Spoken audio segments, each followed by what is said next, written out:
data request in this proceeding? Yes. Do you have any changes or corrections to your testimony or your filings for this case? I do not. Okay. If I asked you the same questions today, would your responses be the same? Yes. Okay. And is it your desire and intent to have those answers incorporated into the record of this proceeding? Yeah. Yes. This witness is available for cross. Ms. Good? Thank you, Chairman. Good morning, Mr. Williams. Can you Good hear morning. me okay? Yes, and I've tried to get around the room, and I'd like to tell Mr. Chairman and the commissioners, my hearing's not great. I do have hearing aids. This doesn't help me, but it's pretty poor even without the plexiglass. So I'll do my best to answer. If I don't give you the correct answer, please just let me know. I'd be happy to answer it. I'll do the best I can, but thank you. I've pulled the microphone closer, and if you have any hesitation, don't hesitate to ask Okay. for me to repeat the question. if Do you I have can't hear any me. speaker in, is this just a microphone or is this? So I Yeah, can- the speaker's directly above you and the Okay. microphone's right in front of you, so Okay. you should be okay. Okay, go ahead, I'm sorry. According to Taylor County's application, was the company initially requesting to increase electric rates by $6,377,262 or 12.68%? That sounds right. And is it also correct that according to the rebuttal testimony, Taylor County is requesting a revised rate increase of $6,133,136? Subject to check, I believe that's right. And in the pending rate case, Taylor County is also asking for the monthly residential customer charge to be raised from $10.22 per month to $16.84 per month. Is that correct? That sounds correct. And subject to check, would that requested increase in the customer charge be an approximate 64.775% increase? I'll accept your math, yeah. And in addition to the pending rate increase, is it also accurate that Taylor County passed through an EKPC wholesale rate increase for approximately $1.6 million in case number 2021-00119? I believe that's right. Can you please refer to Taylor County's response to the Attorney General's first request for information, question number 2A?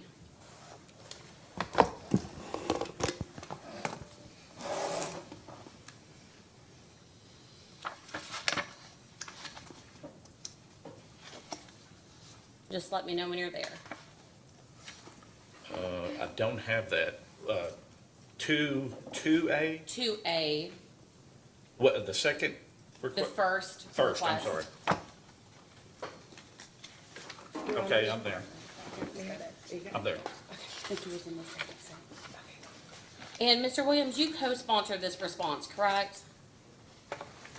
Yes, And the Attorney General asked for a discussion concerning all of the economic issues that the company's customers are currently combating, is that correct? that's correct. Can you please read the response into the record? Sure. The rising should be, the rise in cost of living, tightening financial conditions, and the lingering COVID-19 pandemic all weigh heavily on Taylor County R.E.C.C's customers. Thank you. Members, rather, I'm sorry. So is it fair to say that you would agree that Taylor County's customers are currently in a difficult financial position? Yeah, I would say people across the state, across America with inflation, even though we've had, economic development's been very great in the state of Kentucky. A lot of successes there. There are definitely people with challenges, definitely. If you can stay on that question number 2 and just go down to subpart G. So it's AG's first request for information, question number 2G, and let me know when you're there, please. I'm there. And Mr. Williams, you co-sponsored this response as well, correct? Would you like me to read that? I was asking if you co-sponsored this request, the response to this request as well. I did. Thank you. And is it accurate that this question, in this question, the Attorney General listed the United States Census poverty rates for Taylor County's electric service area? Yes. Can you please read into the record the poverty rates for all of Taylor County's service territory counties that are listed? Sure. Adair County, 24.2%. Casey County, 20.7%. Cumberland County, 22.5%. Greene County, 19.5%. Hart County, 20.4%. Marion County 15.8%, Metcalfe County 19.3%, Russell County 27%, Taylor County 17.6%. And Taylor County is aware of the poverty in its area, in its service area, correct? Sure, yeah.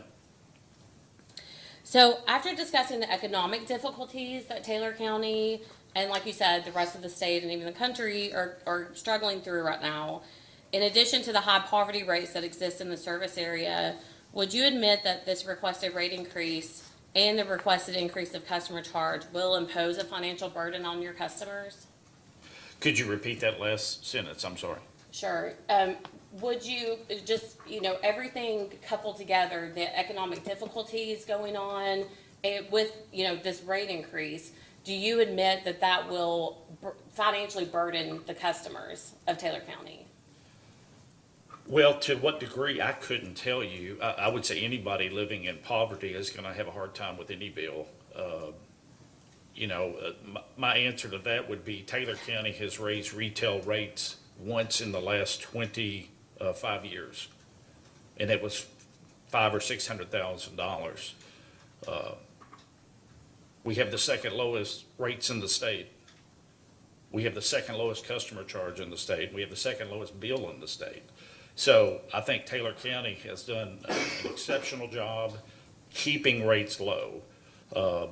Inflation has impacted every sector of the economy.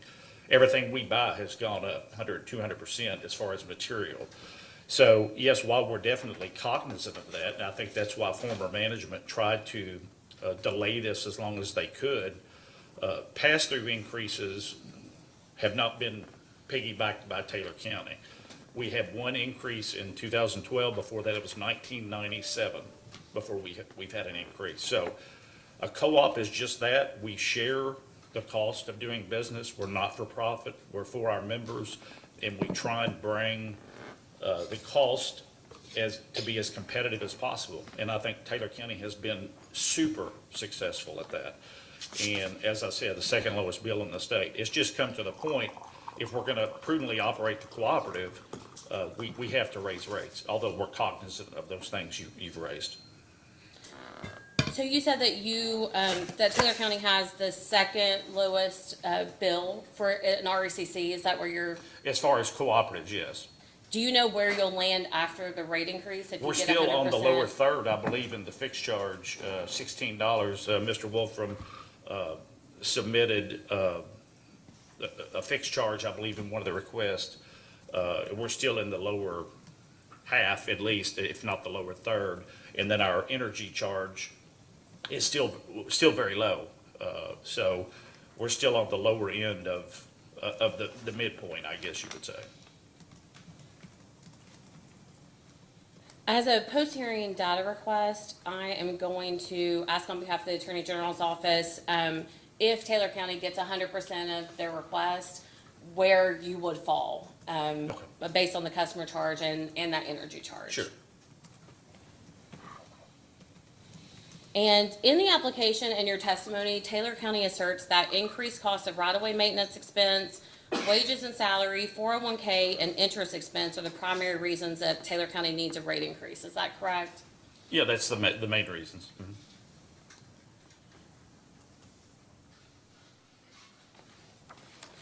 I would like to first discuss the increased right-of-way maintenance expense. Okay. So Taylor County is requesting a pro forma adjustment to the right-of-way maintenance expense of $3,279,658 for a total proposed right-of-way maintenance expense of $4,330,556. Does that sound correct? It sounds correct.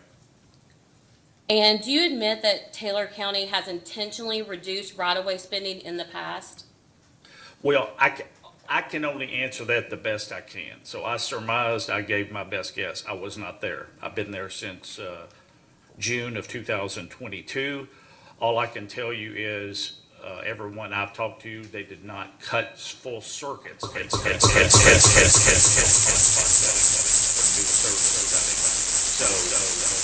in my mind, they And during the 2012 to 2022 right-of-way maintenance accounts for 7 of those years. Is that correct? I couldn't answer that. I wouldn't disagree with that. Subject to check, does that sound correct? Subject to check, absolutely. And if the commission were to grant Taylor County's full $4.3 million request for right-of-way maintenance, Taylor County will receive that full amount in rates regardless of whether the funds are used for right-of-way expense or not, right? True, that'd be the case with anything. And both Taylor County and South Kentucky Rural Electric Cooperative Corporation provide electricity to portions of Adair, Casey, Cumberland, and Russell County. Is that correct? That's correct. Does Taylor County work with any other electric utilities such as South Kentucky, R.E.C.C. to develop regional bids for right-of-way management contracts in an effort to mitigate the costs for the customers? No, I think we answered that pretty fully, but I'll expand on it if you want me to. It doesn't matter. You know, every co-op is different. Every terrain is different. Even though we share Casey County, it's very hilly, very different terrain than Taylor County and other counties. You could end up subsidizing another co-op. You could. Another thing I would say to that is I've been there a year. I had to get right away going and bid the best I could and get it as cheap as I could. I didn't have time to work with South Kentucky. And again, our co-op wouldn't want to subsidize them. And then you're ranked lower on is that something we can consider in the future? Absolutely. If I see it done somewhere correctly, I'm not going to be the first to jump out and, hey, let's do this together when I don't know that it's done correctly. Here's what I did when I bid right away, okay? In this case, I did not ask money for chemicals to be sprayed. I forget, herbicide. So typically after you cut your circuits, you'll come back the year later and you'll spray herbicide. And I believe either Shelby or Farmers, one of them said that it cost them about $305 a mile. So you're looking at $100,000, $200,000. I didn't ask for it in this case because we haven't done it yet. I need to do that. I will do that going forward. But I didn't ask for it. Another thing when I bid right away is I didn't ask for what's called takedown trees, okay? So if you, and I'm sorry to elaborate, but if you cut a single phase line, you want 15 feet on both sides. If you cut a 2 or 3 phase line, you want 20 feet on one side. Most co-ops will bid right away, and then if there's a tree outside of that, I'm sorry about that. If there's a tree outside of that right of way, that's what's called a danger tree, and it's leaning in, they'll bid to cut all of those down. I didn't do that, and I did that purposely. And here's why. I wanted to keep the cost down for our membership. We need to cut, but my main focus was getting the right-of-way itself cleared where we can access it safely, because if there's down lines and there's trees everywhere, you're risking the lives of humans. And so that's what we're doing right now. I did everything I could to not put takedowns in this request, to not put herbicide in this request. So I knew it was going to impact the members, so I bent over backwards to let's just get this right-of-way cut first. And in a year that we have a better financial year, yeah, maybe we'll come back and cut a lot of extra stuff. So that's where I stand on that. So no, I didn't talk with South Kentucky. If I see it working well somewhere, I'd absolutely do it. Actually, South Kentucky uses one of the same vendors we do. So is that something going forward we can discuss? Absolutely. As long as it doesn't put our co-op subsidizing their co-op. So, just for clarification purposes, as CEO of Taylor County, are you willing to pursue those opportunities with regional electric utilities, whether it be South Kentucky or another regional utility, in an effort, if it's possible, to reduce those right-of-way expenses? Yes. Any way that it's proven to work, I will jump in. I will not be the first, because I'm not going to subsidize another co-op that maybe their terrain is different than ours, and we end up paying more. That's not fair to the people of the counties I serve. So if I can ever see it work where a state-run organization does it, similar to how UUS handles our inventory, and I'm sorry to throw those acronyms out, but or our G&T does it, I'm all ears. I get it, right away is going up. I'm just not gonna try this and try that when it may end up costing us more. I'm gonna minimize the cost as much as I can to our members currently, but I'm open to anything that works. 1 second, Ms. Code. So, Mr. Williams, can you hear me okay? Yes. Let me just taking a step back. Okay. I get your concern that doing it a different way may ultimately lead to more expense. That's a fair concern. How many entities within your all's territory also demand tree trimming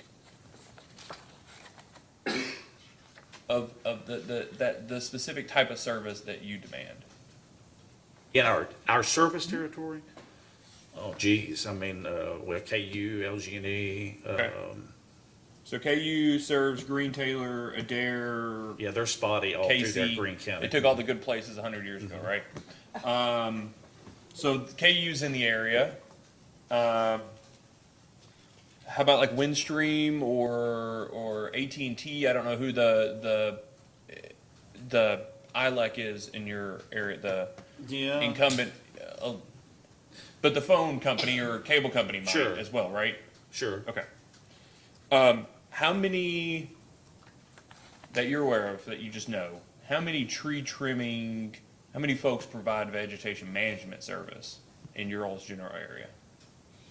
I really couldn't answer that. I could tell you the places we bid, but there's local places I've seen going around cutting for the town of Campbellsville. Yeah, and I just mean people who can actually provide the service that you're demanding. Like, is there there are going to be certain folks that do this that are already in your area, right? And those are the people that responded to your RFP, I assume? Is that right? Well, I mean, the main ones that we went to are multi-state. I mean, Asplund, Townsend, But they're already, I guess what I'm saying is, are they already providing service, vegetation management service in that area? not that I know of. Okay. As I said, South Kentucky does employ Kendall, who's done a great job for us, and that's our biggest one we've used. Okay. And the reason I ask this is, can you have an appreciation that if somebody is not currently there, not currently providing service in your area, that your contract or your business alone might not be enough for them to actually move in and try to provide service in this area? Right? I mean, that just makes sense. If somebody's providing service in southern Indiana, they're looking to expand, that a response to your RFP might not be enough for them to relocate people there and put trucks there. I agree with that. Just your business alone. I agree that, yeah, conceptually, yeah. Yeah. But would it not make sense, though, that if there was more work to be had in the area, that you might get more outside entities willing to actually come there and bid on it?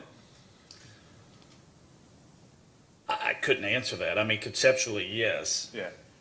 And so differently than maybe the question that you think Ms. Goad is asking you, as opposed to saying, why didn't you all go in for a joint bid, right? Have you discussed with anybody else in the area, KU, South Kentucky, Mr. Carter over at Inter-County, Tri-County? You all have got a portion of Tri-County there at the bottom, right? There in They're Cumberland County? beneath us. Mhm. That asking them, hey, when are you guys going to put out your next bids so that we can put ours out separately, even doing nothing differently, so that we can put them out at the same time, so that if somebody is interested in coming into this area, they know they can bid on both of them and share costs between the two. They can actually give you all both lower bids because there's less risk of only getting one of you versus the other one. Have you ever considered that or had that discussion? You know, I've talked with South Kentucky president about doing looking at a multi-state, but I haven't done exactly what you're saying.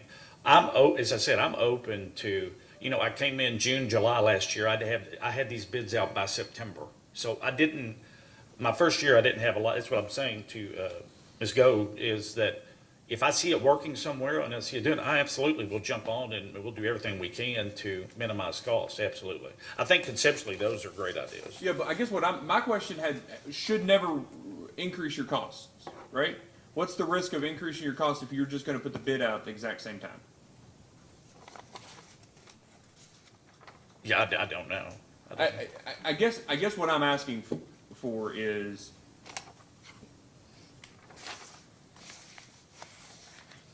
I guess it comes down to the onus, right? Are you waiting to find out to hear about what works in other places, or are you actively seeking out what works in other places? Because if your position is, I'm not going to do anything differently than what I know until I find out something else works. It's like the old you learn in high school, the allegory of the cave. If you never go out of the cave, if you're only looking at what you see in the cave, that's all you know. Yeah. Right. That Sure. At some point there has to be an impetus or an onus on somebody to go out and look and see what other people are doing. And that's my question is, in the time that you've been in this position, have you gone out and looked at what other people have done differently to see what is successful? I've definitely talked to all the other CEOs and how they're bidding, and I haven't heard, a couple of these ideas. I just made them up. I'm just asking Yeah. conceptual ideas. I'm just trying to figure Yeah. out if your concern is cross subsidization. It's Is there big a way to concern. do things that you aren't necessarily dependent on somebody else's the responses of joint bids? That's my concern, is subsidization of, So why couldn't you ask for, in your current position, your previous position, did you ever put out two different sets of bids?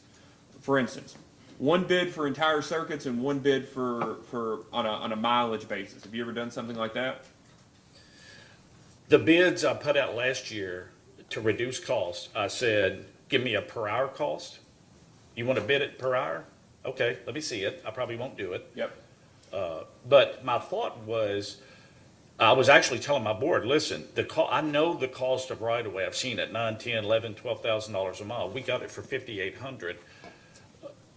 But when I thought it was going to come back at $9, $10, $11,000 a mile, I was seriously considering an hourly and hiring another person so we managed it as hard as possible to get the benefit. So I actually teed my board up to, listen, I've asked them to bid it hourly, bid it, turnkey, bid the whole circuit, and I've also added to bid it turnkey with a fuel adjustment. So if they're worried about, I believe it was fuel adjustment, if they were worried about fuel, because diesel fuel has been very volatile, nobody did. But I gave them 3 options because I wanted the best option to keep costs low. And so what I also did, what I told Ms. Gold was, I didn't bid takedowns. Now, that's a lot of money, those trees outside the right of way. And I said, look, I want to get through these circuits first, come back and herbicide them. And then if we ever get a year where we make more money, sure, we'll go back and we'll do these things that are prudent to do. So, Yeah, so- I tried to keep costs down by offering 3 different ways. So but you wanted options. Yeah, You wanted to know what was the best for your Absolutely. co-op. that's what I did. So, for instance, if South Kentucky has a need and you all have a need, what would be the harm in putting out a joint bid saying, "Hey, give us a blended, a combined hourly mileage, whatever, for both co-ops, and then give us independent." I'm open to that. Tell us what you do for South That's a Kentucky fair, and that's a what fair you would do point. for I'm Taylor. open to that. What's the harm in that? No harm in that. So, but going back, and I'm not picking on you, Mr. Rowe. I Sure. really want to understand the sort of mindset. Nobody else has done that, I'm aware of. Is that something you're willing to do to Absolutely. be on the leading edge for? Absolutely. Now, I've already sent them out this past year, but they haven't come back yet. I would go back and do it right now if I could talk to South Kentucky. I don't know who you talk to at South Kentucky right now. Well, there you go. Yeah, it's in turnover there. But So- I did talk with South Kentucky about intra-state even bids, and we were Ken Simmons and I were multi-co-op. going Is to that go what you're in. saying? Multi-co-op. Yeah, and I Okay. think he got that directive from you guys, and he said, "Hey, I'm going down to Georgia to talk to this guy," and I don't know the whole idea. He said, "Are you on board?" I said, "Absolutely," because I've known what the PSC is, you know, trying to help us to keep costs down, and any way we can keep costs down and do it where our members are still served. You know, I think people are worried, well, you do South Kentucky circuits before you do ours, because, but I'm willing to do that. I'll cut it short with that. I'm willing to do something. But I guess what I was telling Ms. Goat, I don't want to be, you know, I'm not the kind of, I'm going to hire 4 crews to do it myself and then realize, oh, wait a minute, I just made a 35-year decision that's not working out. You know, I want to be somewhat cautious while keeping costs down. So I've tried to keep costs down as I bid this, and so we'll see where it lands, so. Yeah, and that was actually gonna be my only other question. I'll turn it back over to Ms. Goat, is sort of bringing it in-house. You've got experience across the state now on this type of issue. I don't think vegetation management prices are going down. Would you agree? I agree. Yeah. And if they keep going up at this rate, let's say the 5-year average at this point, is that gonna cause a problem for you all? Well, yeah, I mean, it's definitely a big risk. It's something we're trying to mitigate. It's something at the statewide level that we talk about, we discuss. And, you know, we want what's best for our customers. We're not just trying to, but I think we're going to, you know, when I was at Jackson Purchase, we actually looked with the GNT about forming, I don't know how much I should say of that, but they examined, should we have our own, you know, that ran some financials. So at some point, those are going to pay off. It's just when you do that, my only concern with, you know, having your own crews is you're making a 30 to 35-year decision. If you hire people, technically, I mean, might not stay in that job forever, but technically they could. And you're making, if you hire 8 to 10 to 12 people, you just made a 35-year decision, basically, because they could theoretically stay. So there's risk both ways, I guess. Yeah, but I mean, do you all expect a future in which you won't need to conduct vegetation management? I'm sorry, Mr. Chairman, can you Do repeat you that? envision a future in which you won't need vegetation management services? I don't know. I don't know how that's going to shake out. Okay, so I just are any of the folks that you've ever dealt with? Do you know whether any of the vegetation management service providers are not for profit? To my knowledge, they're all for profit. Okay. Would you agree that it's likely that your cost of capital is significantly less than their cost of capital? Yes.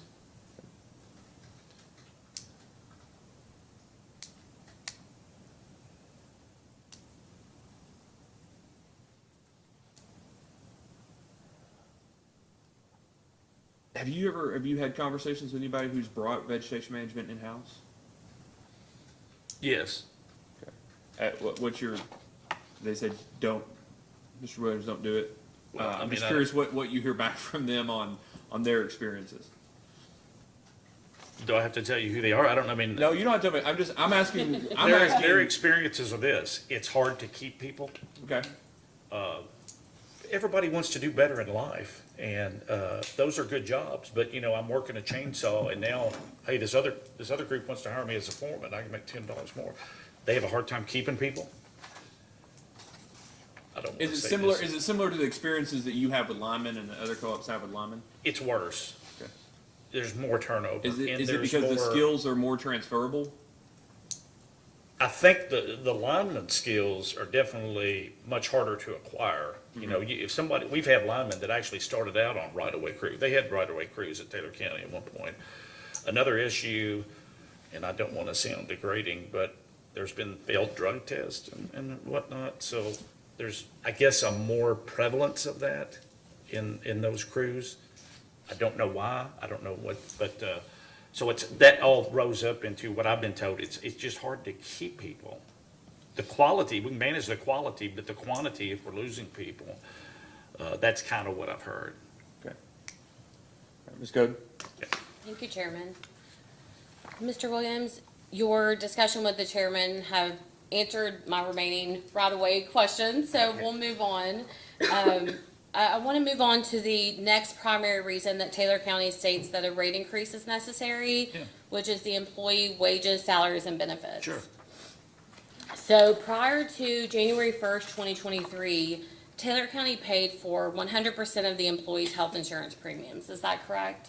Well, yes and no. Most of the employees only got single coverage. So yeah, they paid for all the single coverage. But I had most of my employees, union and non-union, I'm heavily Teamsters Union, I'm 70%, did not receive family health care. They received single health care. And if they wanted family, they paid 100% of the difference, which was astronomical. So let me explain. The premium for a single health care of that on the old health care was around $900. The premium for family health care on the old health care, see, we've switched, was $2,500 to $2,600, or a difference of about $1,500 to $1,600. I had no employee that could afford to pay that on their own. So yes, when I got there, the company paid 100%, but for 65 to 70% of the people got single health care. They had no health care for their family. So yes, they paid it all, but they didn't give them anything. And is it also accurate that as of January 1st, 2023, Taylor County began paying for 95% of the health insurance premiums for its employees? Yes. And Taylor County has also created a health savings account. No, that was already in place. They didn't create it. That was already in place. I apologize. Can you clarify? I wasn't finished with my question. What, were you responding to the last HSA. question or, okay, this So question? they were already on the old, there was an old healthcare plan when I got there where nobody was covered. Yes, we paid 100%. Nobody was covered except the people hired before '05, which was a very slim majority. And so, I don't know where I'm going with this, but we transferred to a new healthcare to give everybody the choice of family or single, and we were gonna start paying, and then they agreed to pay 5%, 10%, 12%. Did I answer what you were? I'll finish my question and then, Okay, then go ahead, you I'm can sorry. answer it.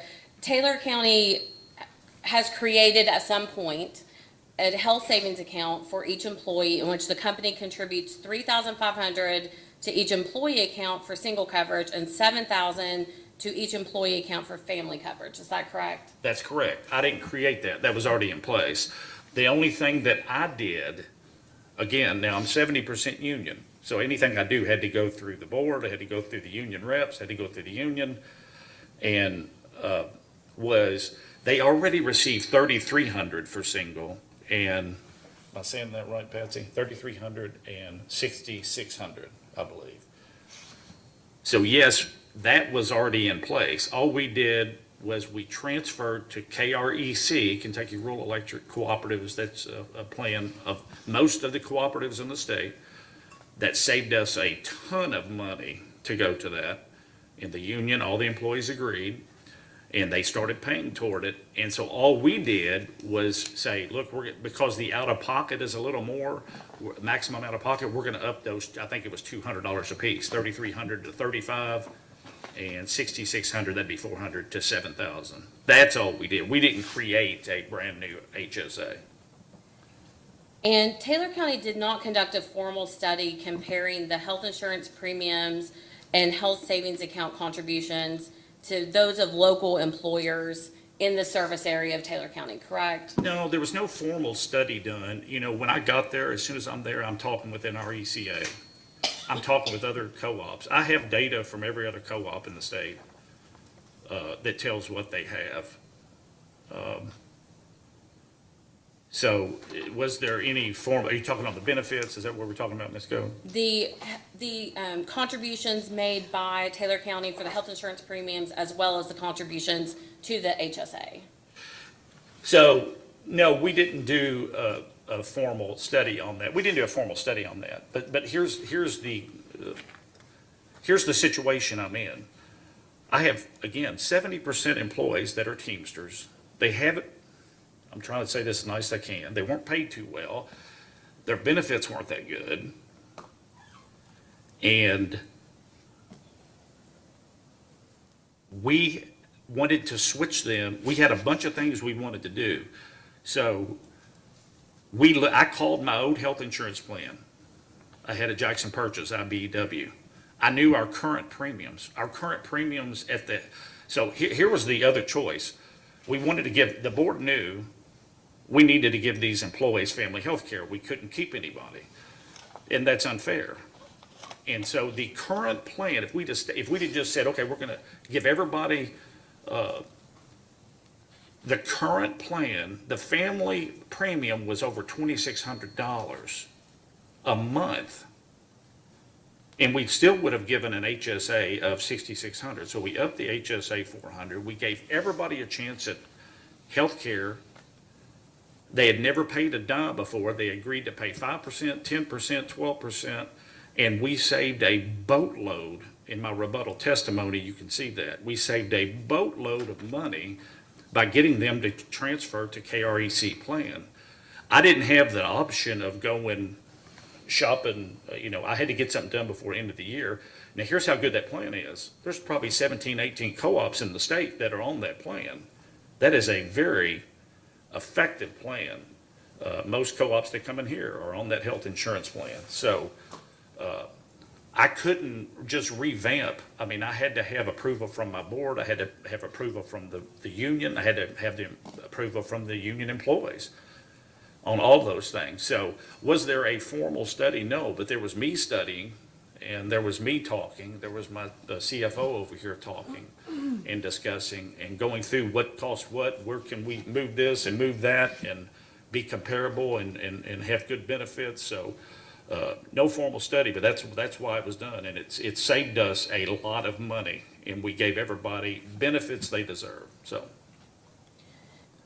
In discovery propounded by the Attorney General, you confirmed that according to the Bureau of Labor Statistics, the average share of premiums paid by the employer for single coverage in private industry is 78%, and the average share of premiums paid by the employer for family coverage in private industry is 67%. Is that correct? Yeah. Yes. And Taylor County is also contributing 16% of the employee's regular pay to each employee's 401k plan. Is that correct? That's correct. And previously, Taylor County contributed 10% of total pay. Total pay. To the 401k. Total pay. That's correct. Correct. 16% of 40 hours a week versus 10% of total pay. And the Taylor County employees are only required to contribute 3% of their base salary to participate in that 401k plan. Is that correct? 3%. And is it accurate to say that Taylor County did not conduct a formal study to determine whether a 16% contribution rate to the employees' 401k accounts were reasonable?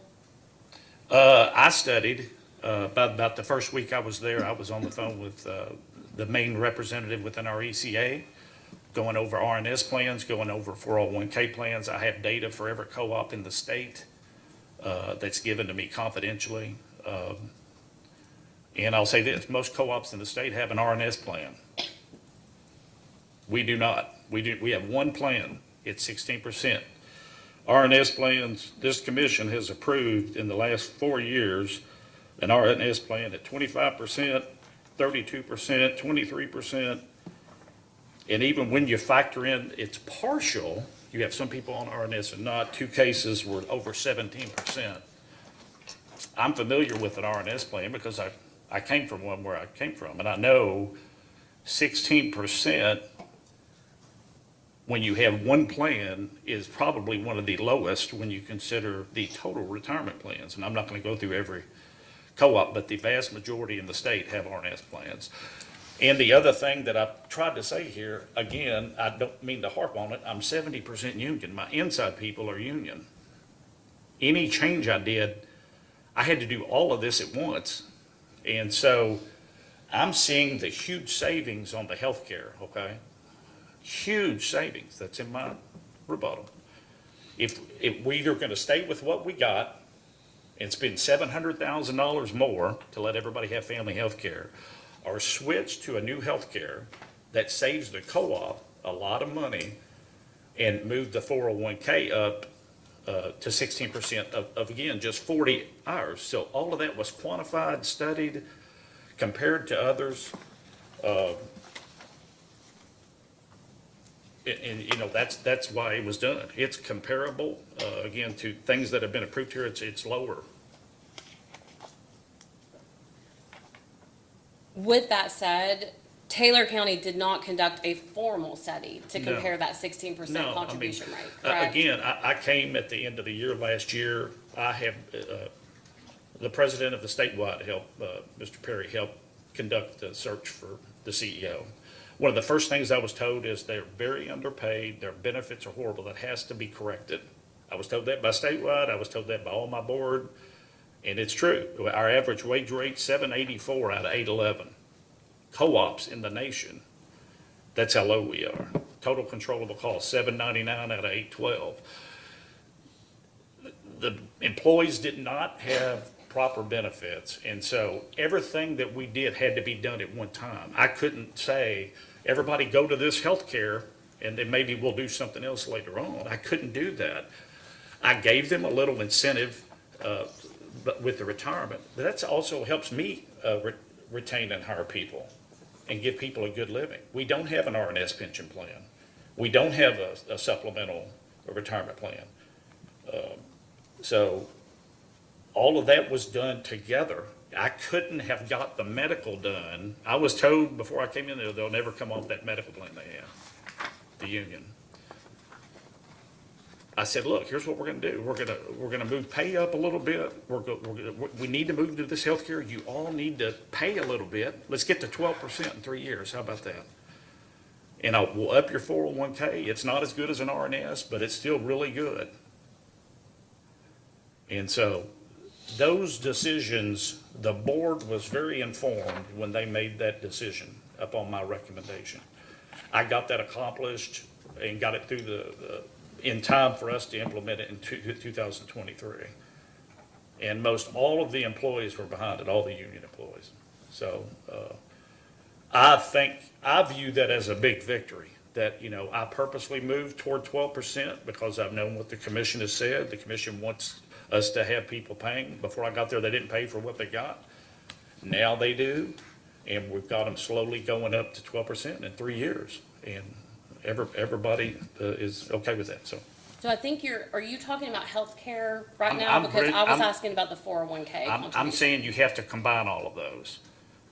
Okay. Because I can't go amend the union contract that was good through 2025 I can't say, let's change pay, let's come back and change this. That's basically negotiating. I said, listen, I want to amend the contract.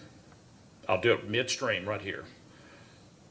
And here's what we're gonna do. We're gonna change pay rates to this. Again, average wage rate, $7.84 out of $8.11. I mean, our people are not paid. Let me tell you another thing on pay. Salary pay, where our comp ratio is barely above 0.8.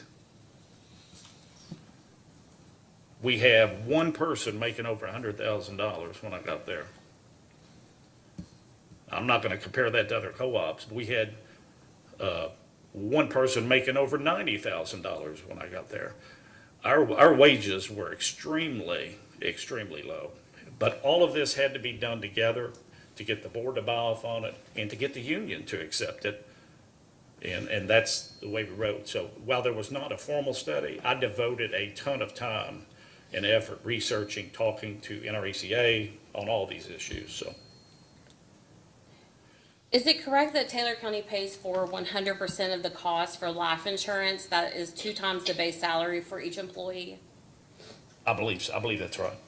And Taylor County also pays for 100% of the cost for business travel and accident insurance for the employees, correct? I believe that's correct. And Taylor County pays for 100% of the long-term disability insurance for the employees, correct? I believe that's correct. And Taylor County pays for 80% of the employee dental insurance, correct? They do now, yes. And Taylor County also provides yearly raises to its employees, correct? I didn't hear the last one, man, I'm sorry. Raises. Does Taylor County provide yearly raises to its employees? Yes. Chairman, I have a question concerning Taylor County's response to the AG's first request, question 102. It was filed under seal of confidential, for confidential treatment. The commission has since issued a ruling denying that request. I spoke to Taylor County's counsel before the hearing, so I defer to them if they want to go into confidential session because we're still in that 30-day window from the order being issued.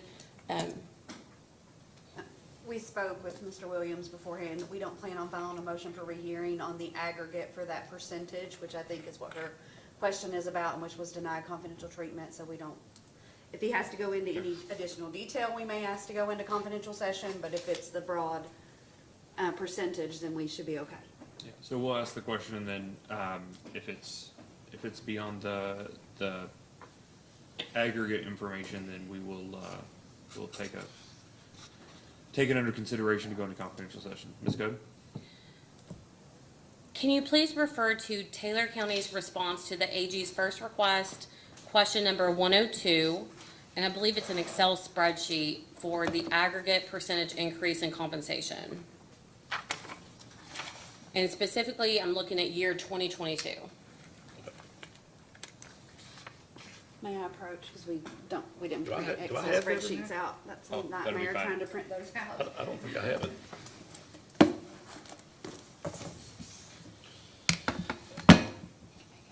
(2022).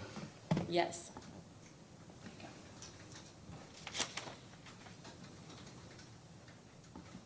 Okay, I'm there. So I just have a general question about this Excel spreadsheet. So based on this information, is it correct that in 2022, Taylor County provided a double-digit raise to approximately half of its employees, ranging from 10.37% up to 28.76%? Are you talking just the salary or the union as well?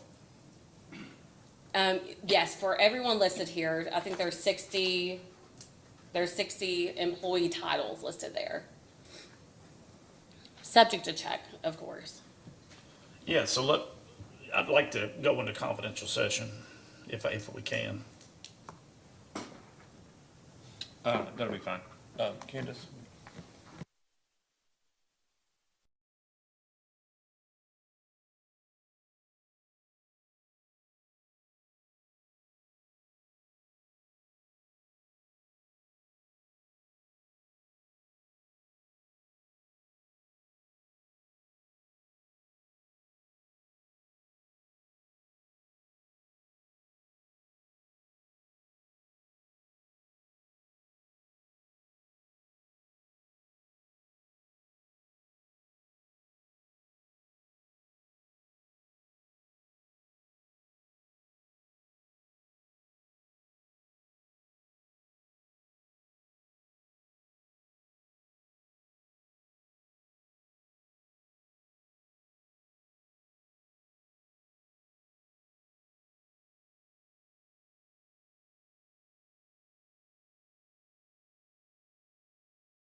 We're on public, so. All right, we're back on the public record. Ms. Goode? Thank you, Chairman. The raises that Taylor County provides to its employees, it's not connected to a written formal performance review. Is that correct? Say that, yeah, a written, correct. And Taylor County does not conduct a written formal performance review for its employees at all. Is that correct? Not yet. You have to understand, when I gave these raises, I'd been there 3 months, 2 months. I have a lot of things that I'm doing. One thing, we need a human resource person. Another thing, we need a policy and procedure rewrite that we're trying to do. We're strategically planning with our board November. And so once we set those things out, that is a big priority. So it is a priority. They've never done it. I've done it where I've came from. I just didn't have time to implement it. In your opinion, is a written formal performance review for employees important to have at a co-op? I think it is, yeah. And so you said you're committed to making that a priority to implement, correct? Yes. And does Taylor County provide bonuses and awards to specific employees each year? What year? Each year, just different No. employees? The only thing that, we gave a Christmas bonus, right, Patsy? In years past, the employees got either a ham or a shirt or something, I don't know. But this past year, I recommended the board, people don't really care about that. Why don't we give them $50, $100? And I think the board voted to give them 100 as a Christmas bonus. I did not receive that. The only other bonus that I've paid since I've been there, I gave some small bonuses. We had the storm in March, and we had some salaried people working some terrible hours, and we paid, and I think that's in one of our responses, I believe. It was a handful of people. Does Taylor County provide? Not me. I'm sorry, what did you? It wasn't me. I've gotten no bonus, no. I just want to reiterate that.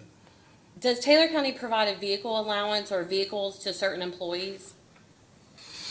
Well, I mean, me, there's other, crew, servicemen obviously have a work truck, and crew foremen have a work truck. That's not their, for their personal use or anything. I'd be the only one that would qualify under that. And are you aware that the Board of Directors for Taylor County approved for the prior CEO to be able to keep his cell phone upon retirement, receive his full 6 weeks of vacation, and to purchase the 2020 Ford Explorer that Taylor County provided to him for only $10,000? I'm aware of that. I mean, let me rephrase that. I didn't have a part of that, and I wasn't there when that was done. I'm aware of that now. Do you know if it's accurate to state that Taylor County paid $26,000 for the 2020 Ford Explorer, and due to selling it to the prior CEO for only $10,000, the utility took a $13,094.16 loss? I agree with that, subject to check. And would it be fair to say that's really the members taking that loss since it's member-owned? The Taylor County is a member-owned utility? I can't tell you why the board did or didn't do that. I can just say that Mr. Myers was a long-time employee. He had been there since the 80s, I believe, and maybe the board viewed it as a little bit of a parting gift. He did put in most of his life for the years of service for the co-op, but that's me guessing. I don't know. I wasn't there. And just kind of wrapping up everything we've been talking about, has Taylor County ever conducted a formal study comparing the company's overall wage and benefit information to local wage and benefit information in the service area that Taylor County provides electricity to? No, and I think I answered that. We look at in our ACA salary study. That does look at your local area, your region, your state. It does do that. It doesn't look at different, to my knowledge, it doesn't look at different industries. It looks at the utility electric industry. Is the most updated policy to pay each member of the board of directors $1,000 in a monthly retainer plus $325 to attend each meeting? I believe that's right. And how many members are there on Taylor County's board of directors? 7. I'm sorry, did you say There's 7, yep. And do you know generally how long each board meeting lasts? I would say 2 hours. Do you think it's reasonable to pay a board member $1,325 a month for 2 hours of work? Yeah, now I would say they're much more involved in that. They attend CFC meetings, they attend, they represent us on East Kentucky Board, they represent us on KEC Board. We have several special meetings. I would just say when we did that, here's the decision to do that in full disclosure. When I got there, the board received, I believe, $300 per meeting. Is that right, Patsy? $300 per meeting. But they also received health insurance, which had kind of been frowned upon by the PSC. And so when we got there, I recommended hiring Ms. Honecker as our general counsel, and the board accepted. They had never had their corporate counsel involved in the board meetings. So that's a long story to say we got a new board chair and we tried to start doing things right. So the recommendation was, look, between Ms. Honecker and I, and maybe even Mr. Wolfram might have been involved in that. Look, you probably need to lose the health insurance for directors. The PSC, I believe, views a director is like a part-time employee, not a full-time employee. So what we did is I went out throughout the state and talked to other co-ops. And so I'm at meetings with plenty of other CEOs, talk with them, talk with board members. And this is really what most of the co-ops do. They have a retainer, if they call it that or not, and then they have a per diem per meeting. And we're really in the middle. There are people that are higher, and there are people that are a little bit lower. They may be a little bit lower on the retainer than higher on the, so we kind of looked at all of that information and said, this is fair, and we got rid of the healthcare. So we did a lot of very good things. We got rid of director severance, we got rid of healthcare for the directors, and we moved toward a fee-based that's very similar to other co-ops. And you stated in your response that the board members attend additional meetings sometimes on behalf of Taylor County, correct?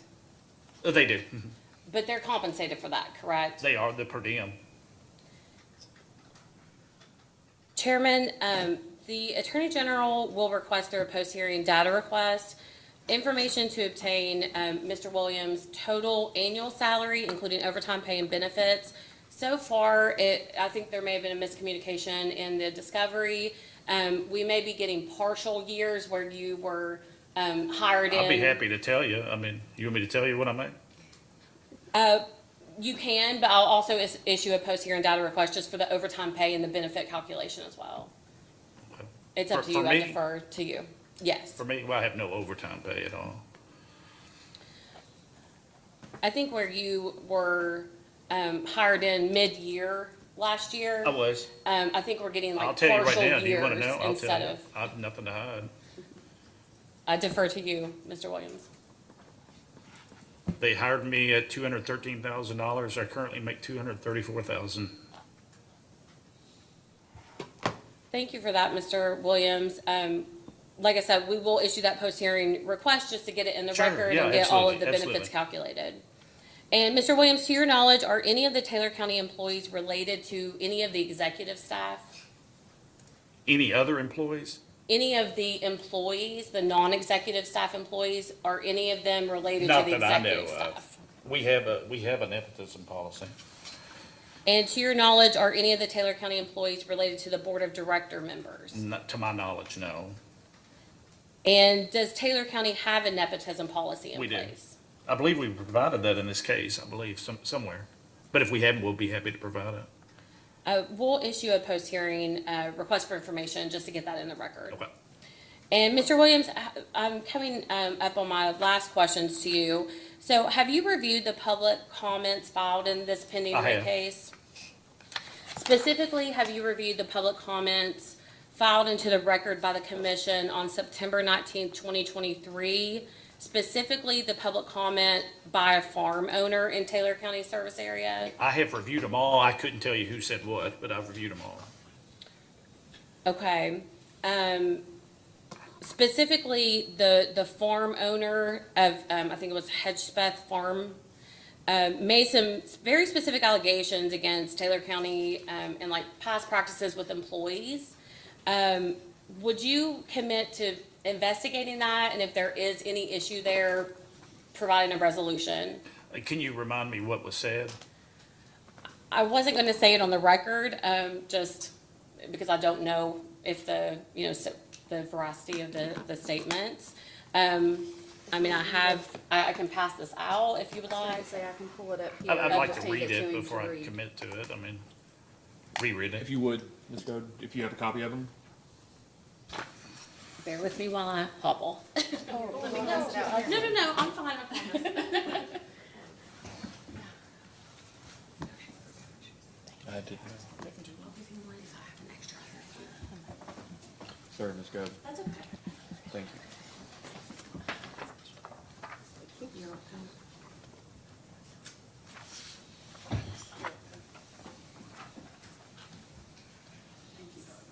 Oh, you get the unstable version. You are welcome.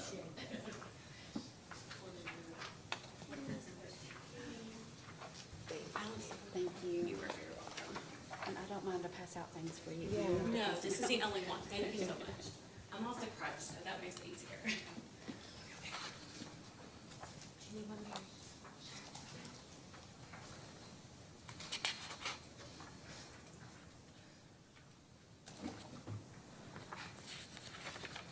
All right, Mr. Williams. Okay? It should be on the second page. And on the third page, it's signed by the farm that I was discussing. But it's more at the bottom of that second page where they are talking about past employees clocking in, coming home, working on the farm, then going back and clocking out, using Taylor County's vehicles for personal errands, employees playing cards in the back of the office. So just those kind of specific allegations. Just wanted to know if you had investigated that because you are a new CEO, and if there's any issues there, if you would provide resolutions for the same. I mean, I don't know how I'm gonna investigate years ago an allegation that somebody played cards all day. Well, I mean, you could make sure it's not currently happening, that commitment to make sure that going forward, if any of these allegations were true, that they wouldn't continue. Well, I'll just say, I don't know of any of this to be true.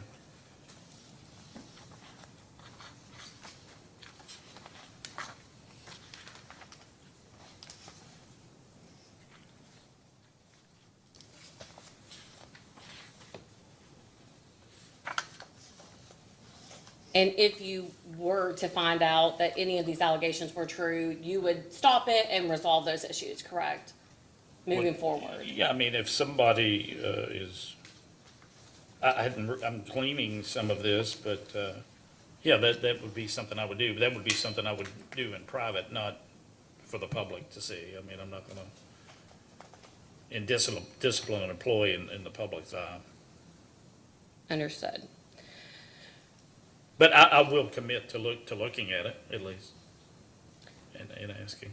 Thank you, Mr. Williams. Chairman, I have no further questions for this witness. Ms. Dustin? Excuse me.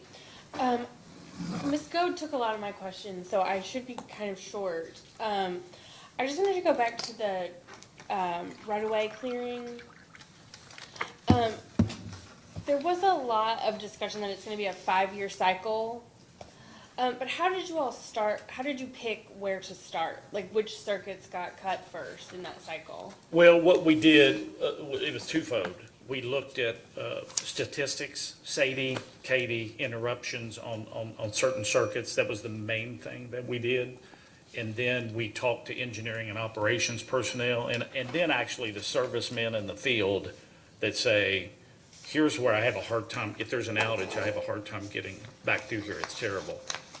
And so kind of all three of those, the main focus the first year was on the reliability statistics.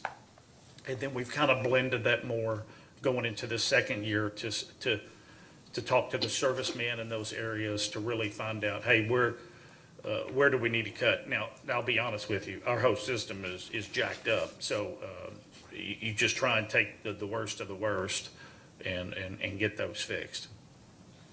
And so, but each year you're gonna rebid the contracts. Again, it wasn't for one 5-year contract to clear the whole circuit. It's each year it's gonna get bid out every time. I'm sorry, I can't hear I'm that. sorry. Each year it's gonna get bid out.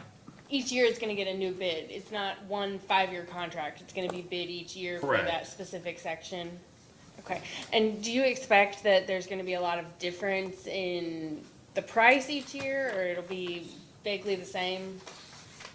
It all depends on the terrain. I mean, if you cross a lot of farms where there's no need to cut, you're gonna, even though it might be bad in areas, you might get a good price per mile. So, I'll tell you how I'm doing it this year, is we're bidding it, and we're bidding way more than we can cut. And that's because people don't like to give you, they used to give you, hey, we'll do the next 4 years at X dollars per mile. They don't do that anymore. So we bid, I believe, over 800 miles. There's no way in the world we're gonna cut 800 miles. But that's so we can pick and choose where we feel like we're getting the best bang for our buck. So we're trying to do things to keep the cost down while still cutting the number of miles we need. And then to kind of follow up on one of your statements before to Ms. Goat about you didn't include the herbicide or the trees outside the right of way. Uh-huh. So what are you all doing specifically for those trees that are outside of the right of way that are a problem? Nothing currently. So just if something happens, a It's a storm or risk. something? And It's a then- risk. okay. And the reason we don't like to do that, is that prudent? I don't, you probably prudently want to cut those, but I'm trying to balance the cost to our membership. As I've seen, the last 2 cases, one I was involved in, Jackson Purchase in South Kentucky, cost anywhere from $9,000 to $11,000 a mile. When I'm bidding it, I'm like, what can I do to keep these costs down? I mean, that's why I bid it 3 different ways. That's why we didn't put takedowns in it. And so my strategy, right, wrong, or indifferent, is to, if you're having a very good financial year, which you could know early on, we make money in the cold and the hot months. So January and February, if you have a really, really good year, we can really say, okay, let's go back to these 2 or 3 circuits and identify it. Let's spend some extra money, not in rates, but let's spend it and get that even more safe. So that's our plan for that. And do you think at the end of the 5-year cycle, you would be able to start doing some of that additional maintenance with the herbicide and the hot spot cutting, or do you think it's still just gonna be playing catch up? You talking on the takedowns? Yeah, yes. I didn't hear the first part. So what's our plan for that? At the end of the 5-year cycle, when the whole circuit will have been cleared, are you then gonna try and go back and add in the herbicides Yeah. and the? I mean, that strategy is definitely morphing. And so here's what we know we have to do next year. We cut, this year, we set out to cut, I believe, 11 circuits. We're finishing the 10th, and we're working on the final. So, and we set out to cut 617 miles. That's not in rates. I didn't ask for that in rates. We didn't ask for a reg asset. We're gonna use our equity we got pretty good bids on this. Let's go ahead and do it. We'll lose money this year, but we'll use our equity to fund it. And that way we'll keep it off our customers and we'll get a year ahead. And so that's why we did it. Again, this next year, we'll follow that up with herbicide on those 11 miles. You go back and spray. I didn't ask for that in rates. We're doing the best we can to keep it off our membership. Now, in 5 years or 3 years, I come back, it'll probably be in rates. But right now, we're not doing it yet, so I didn't ask for it. That's a strategy to come back later and do that. But that'll morph as if we make more money in a year, we'll try and spend more money and attack that. Whereas if we don't, we won't. Okay, and then you kind of just mentioned that. Are you going to be filing more regular rate cases? I know there was a very large gap in between the last rate case and this one. You know, I think according to the commission, they recommend you come in for small, more intermediate rate cases. That doesn't mean you look for reasons to increase rates. You want to do everything you can. But yes, my plan would be, we're not waiting until it gets this big and problems get this big. We're still going to do everything we can to mitigate cost and listening to other co-ops, other CEOs, where things are working well, any way we can mitigate costs to keep that down. But I would say we would be in more regularly. And then just as the kind of final point on this right away, I'm gonna have some post-hearing data requests about those reliability metrics that you mentioned. And Okay. so we'll just be asking for approximately the last 15 years of some of those metrics, the reliability metrics. Okay. And then Ms. Go did ask all my questions about the wages and, My speeches did. I just wanted to ask a couple questions about this new headquarters that was mentioned. Sure. So it said that some engineering firms have started to do some studies. That's Have right. those studies been presented to the board or anything, or where is that in the process?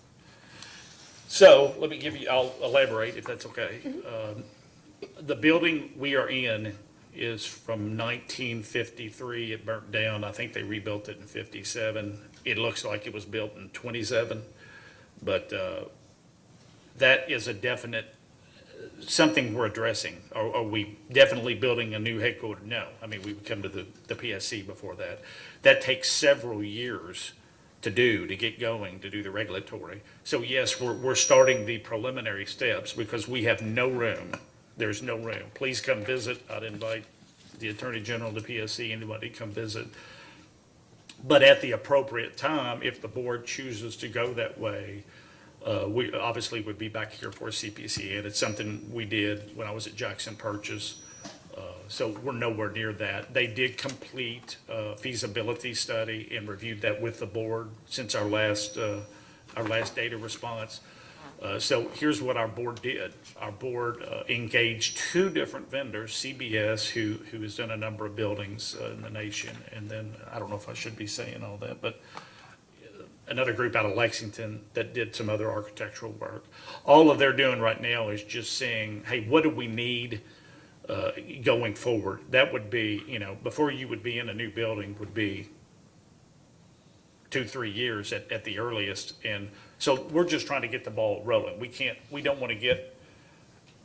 don't do things mutually exclusive. We're just trying to get the ball rolling. There's been no decision made on even who to go through on design or whatever else. So that we're on the very preliminary stages. Okay.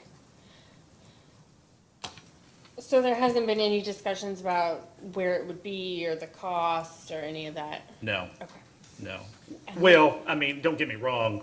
The two vendors have probably verbally said to us, hey, you can probably expect between this, and I couldn't tell you those.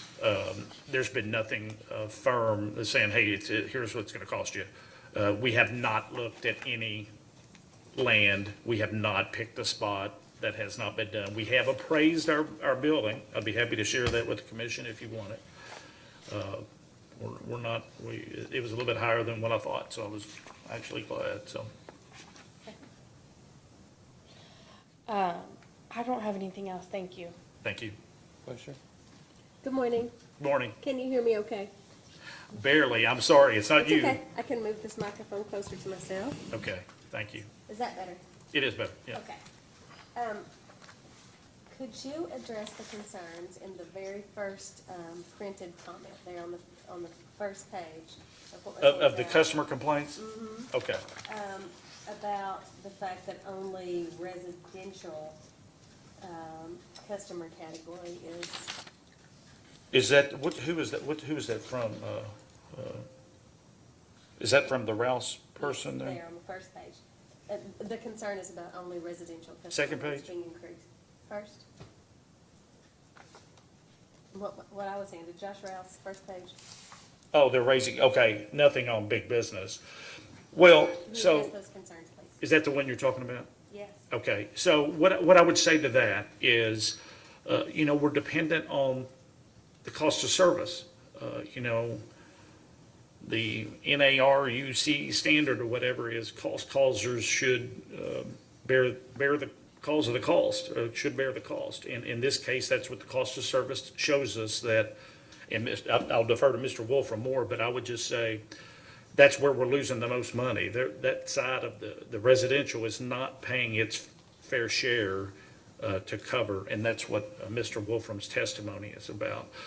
And I would caution, I don't make the decision, but, economic development is going great right now. And my concern with raising commercial or industrial when it's not called for in the cost of service could hamper economic development. And we don't want to do that because that brings in jobs, that brings in more people. And, again, I'll go back to the cost of service. It says that it's the residential. If it said the large industrial was the loser, then I would say, let's move some of that over there. But we try and be as fair as possible. And right now, if I'm saying this right, Mr. Wolfram can correct me, the residential is being subsidized by the other classes. And that's why you have the second lowest rates in the state in our territory. And can you see why asking for more frequent rate increases or rate cases Correct. would alleviate some of these concerns, so they I don't have understand. such a huge jump from 2012 to 2023? You're seeing the big increase, the 20% increase, and I understand that. I'm compassionate with that, and I was young, broke, and poor, and had 4 kids when I was young, so I understand that it's very tough on people. And so my goal would be, I can't answer would be to have smaller increases as we go forward, where people can manage it better. And, really, that's the advice of the commission, so trying to follow that. Thank you. Thank you. Good morning, Ms. Morning. Williams. Can you hear me? Yes, I can. Okay, great. Just a couple of questions. To follow up on the right-of-way clearing, who would be responsible on the right-of-way if a tree fell on a person or a car? Man, that's a good question. I've never thought about that before. I guess as long as it doesn't hit our equipment, it wouldn't be us. But it could be you, correct? I would hate to answer that. That's a good question. I don't know the answer to that. Okay. If we didn't have proper clearances, I believe, or something, we were doing something unsafe, maybe, yeah. I would assume if vegetation management contract was hired, that would be part of a contract? Say that, I'm sorry, I didn't. There would be a liability in the contract. You're responsible if a tree fell on a car or something, if you have Oh, the if they're right of way. cutting, I see what If you're you- saying. Yeah, Oh, yeah, that we would make them pay. They would be, our contractor would be contractor like, would yes, pay. I'm sorry, I didn't misunderstand your first question, I'm sorry. okay, thank you. To go back to the health insurance, Uh-huh. correct me if I'm wrong, you looked at other co-ops only. You did not go look at health insurance plans out on the exchange or other I did business not. or industries? I did not. I had limited time, and when I found, so let me back up. The first choice was the union employees were not going to come off that insurance they had. That's what I was being told. They're not going to, it doesn't matter what you do, you're not gonna be able to change it. So I didn't have the ability to change it. I had to have acceptance. And so, So can I interrupt you? Yes, ma'am. When they told you that they wouldn't accept it, was that the union saying that they wouldn't accept it? Or did you go sit down and talk with the union? no, I didn't, I definitely didn't do that. I mean, I was just told by the board. Who told by- you? By other salaried members, like, look, they never give that up. That's their, one Okay. thing they always negotiate for. They're not gonna give that up. So I knew I had limited choices. And so I called IBEW, which is the International Brotherhood of Electric Workers, where I came from. And the guy I talked to there, that I used to know from out there said, you're not in IBEW, you're in Teamsters, so you can't be on it. And so, my initial thought was, we're gonna have to give them the current plan. And then I started talking to East Kentucky's plan. Now, East Kentucky, there is most every co-op in the state, Patsy would know, but I mean, there's probably That- 50. Thank you for that, but that doesn't apply here. Yeah. What I'm asking Okay. is, you never on your own went and sat down and talked with them. Is I- that correct? You based your decisions on hearsay?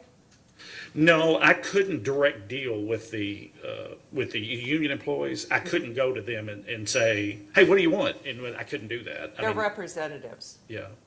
You would meet with their representatives, not the individuals. So, yes or no? You didn't meet with them before? No, you- well, okay. no, And you not didn't for the do an choice of it, no. RFP. You did not do an RFP for other health insurance, correct? I did not look at Okay. anything on the exchange.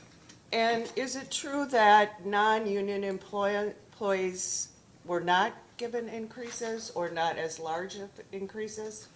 No, they didn't have anything to do with the contract amendment.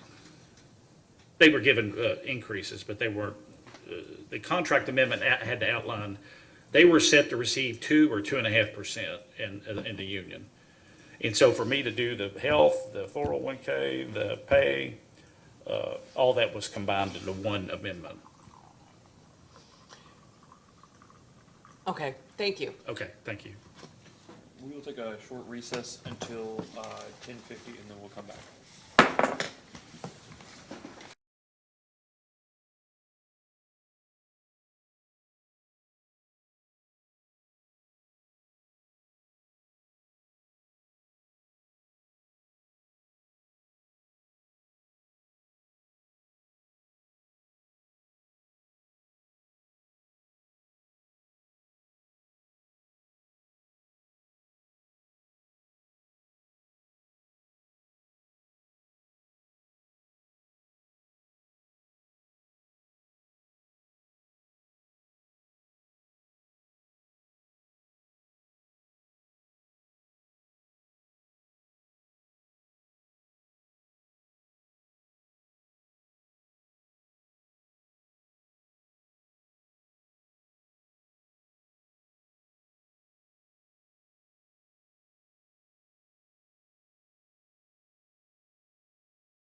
back on the record.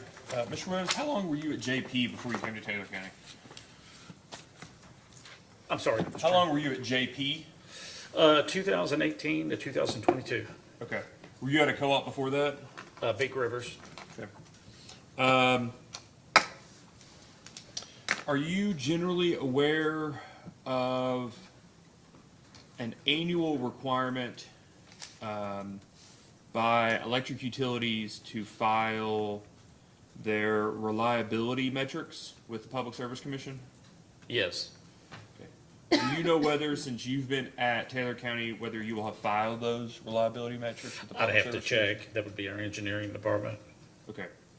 Would it surprise you to know that the last set of outage data we have for you all, the reliability metrics, for case number 2011-450 in the record, was filed in 2020 for the year 2019? I did not know that, but we'll correct that if that's the case.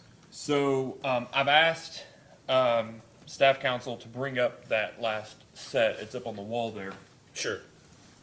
And if we could, just scroll down to the next page with some information here. Do you see it? It talks about, we'll scroll up just a second, I'm sorry.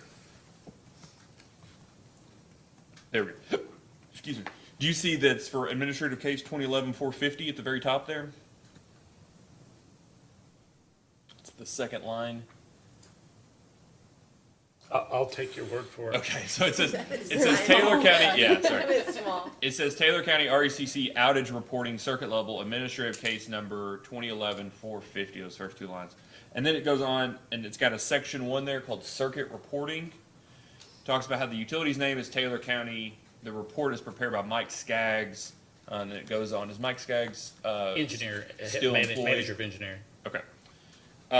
It's a 2019 report. It goes on to talk about all these things. It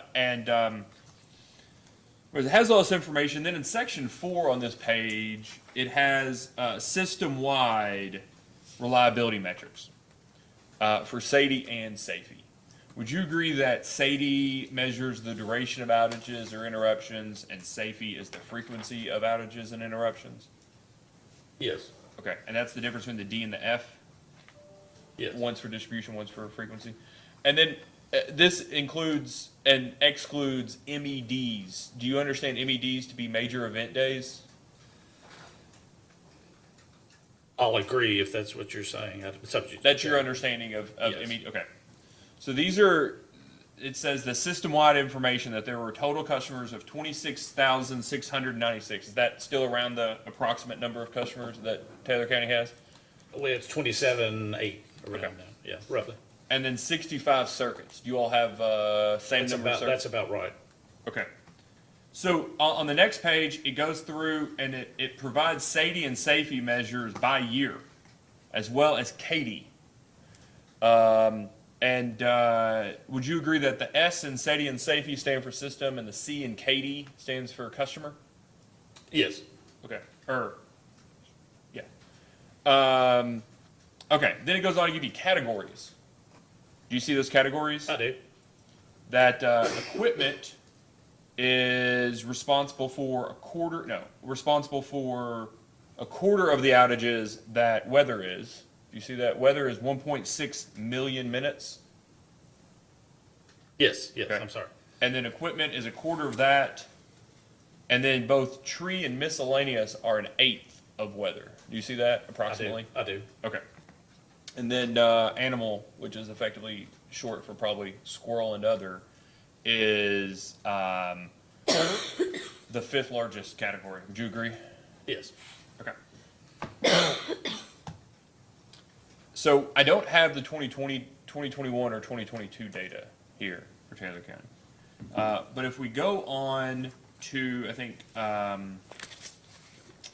it's PDF page...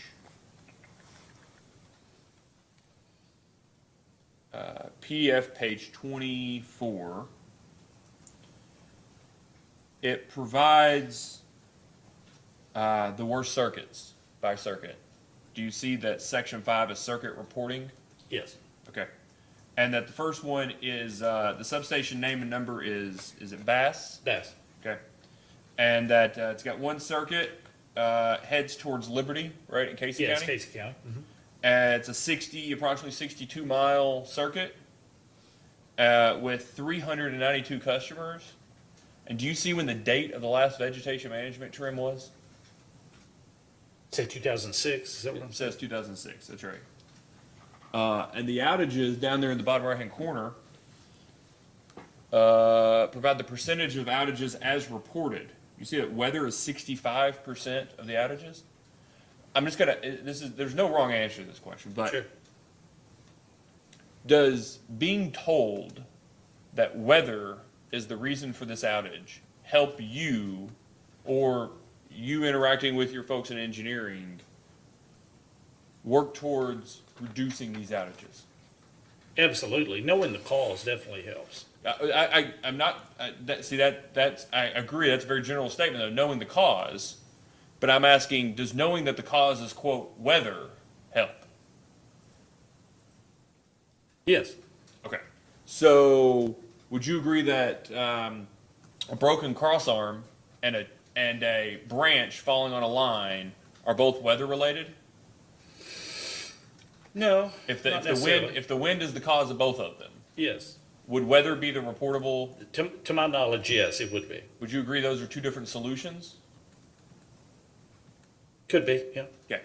So, do you know when it says tree, what tree actually means? Does that mean tree out of right of way, tree and out of tree within the right of way? Does that mean? I would say it's a tree that fell and disrupted power somehow that wasn't weather related. There wasn't a storm. It just, I can come back to you with the post-hearing data and tell you that. But No, I'm just trying to understand. So equipment could be a broken crossarm or a crossarm that breaks because of weather. yeah, insulator that fails, anything like that. Yeah, I guess what I'm trying to get to here is I get your testimony in this case that it has been 10 plus years since circuits have been cut. This is fairly supported by this, where if you go through, and we will just scroll for a second. Yeah. The next page is another Bass, off the Bass heading towards Feathersburg that hadn't been cut since 2009. The next one, it comes from the same station heading towards Mansville that hadn't been cut since 2012.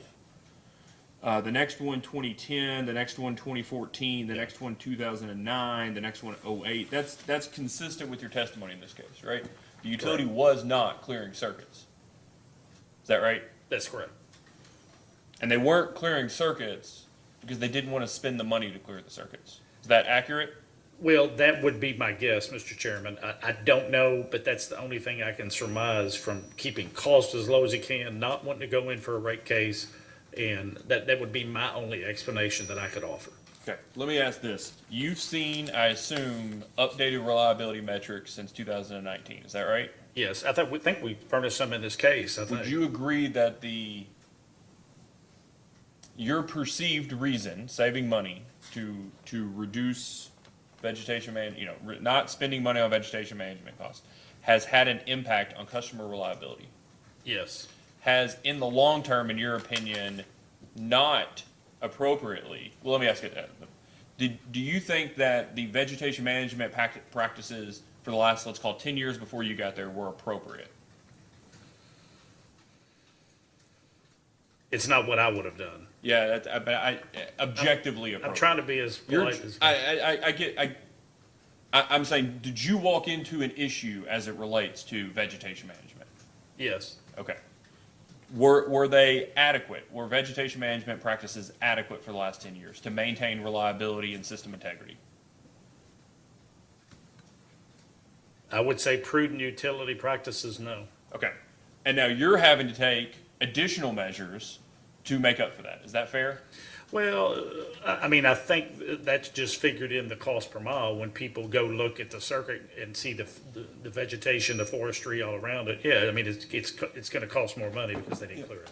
I'm trying. You're a finance person, right? I'm a finance guy. Okay. Not an engineering person. I appreciate that. As a finance person, knowing what you know about where the utility is, knowing what actions you've taken since you've gotten there, and whatever you perceive to be what is needed going forward. Yep. Are customers going to end up paying more in the long run for not appropriately, adequately conducting vegetation management for the last couple of years? Is it catching up with the utility? Well, they would either paid it then or now, I guess. I don't know how to quantify that. I would just say, when somebody goes out to a circuit to bid it, I would assume it's gonna cost more now that we didn't cut it 5 years ago. It's going to be a harder job when they It's show gonna be a harder up job. I mean, for that's each just being circuit. honest. Circuits that haven't been cut in maybe 15 years. Correct. More than 15 years, some of these, right? Correct. 06 to 2022 at least is more than 10 years. Correct. Yeah.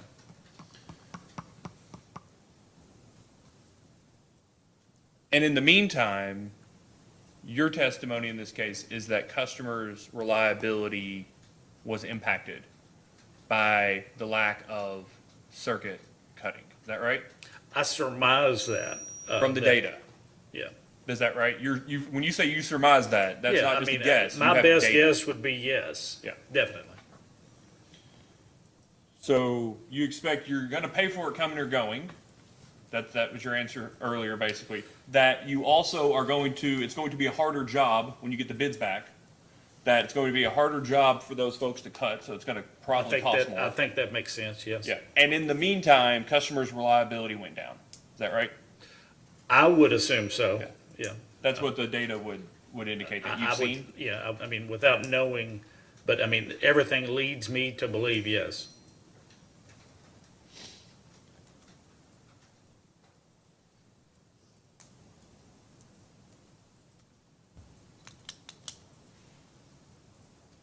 Because, let me tell you another way that they pay it, Mr. Chairman, is when we have let's say we have an outage on a circuit. If that circuit's not cleared and my serviceman can't get a truck back there, he has to lug his stuff a half a mile back a hill, find out what the problem is. It's very inefficient, so they pay for it on the overtime side too. So there's definitely multiple ways that you pay, not even including safety, for not maintaining your right-of-ways. Yep.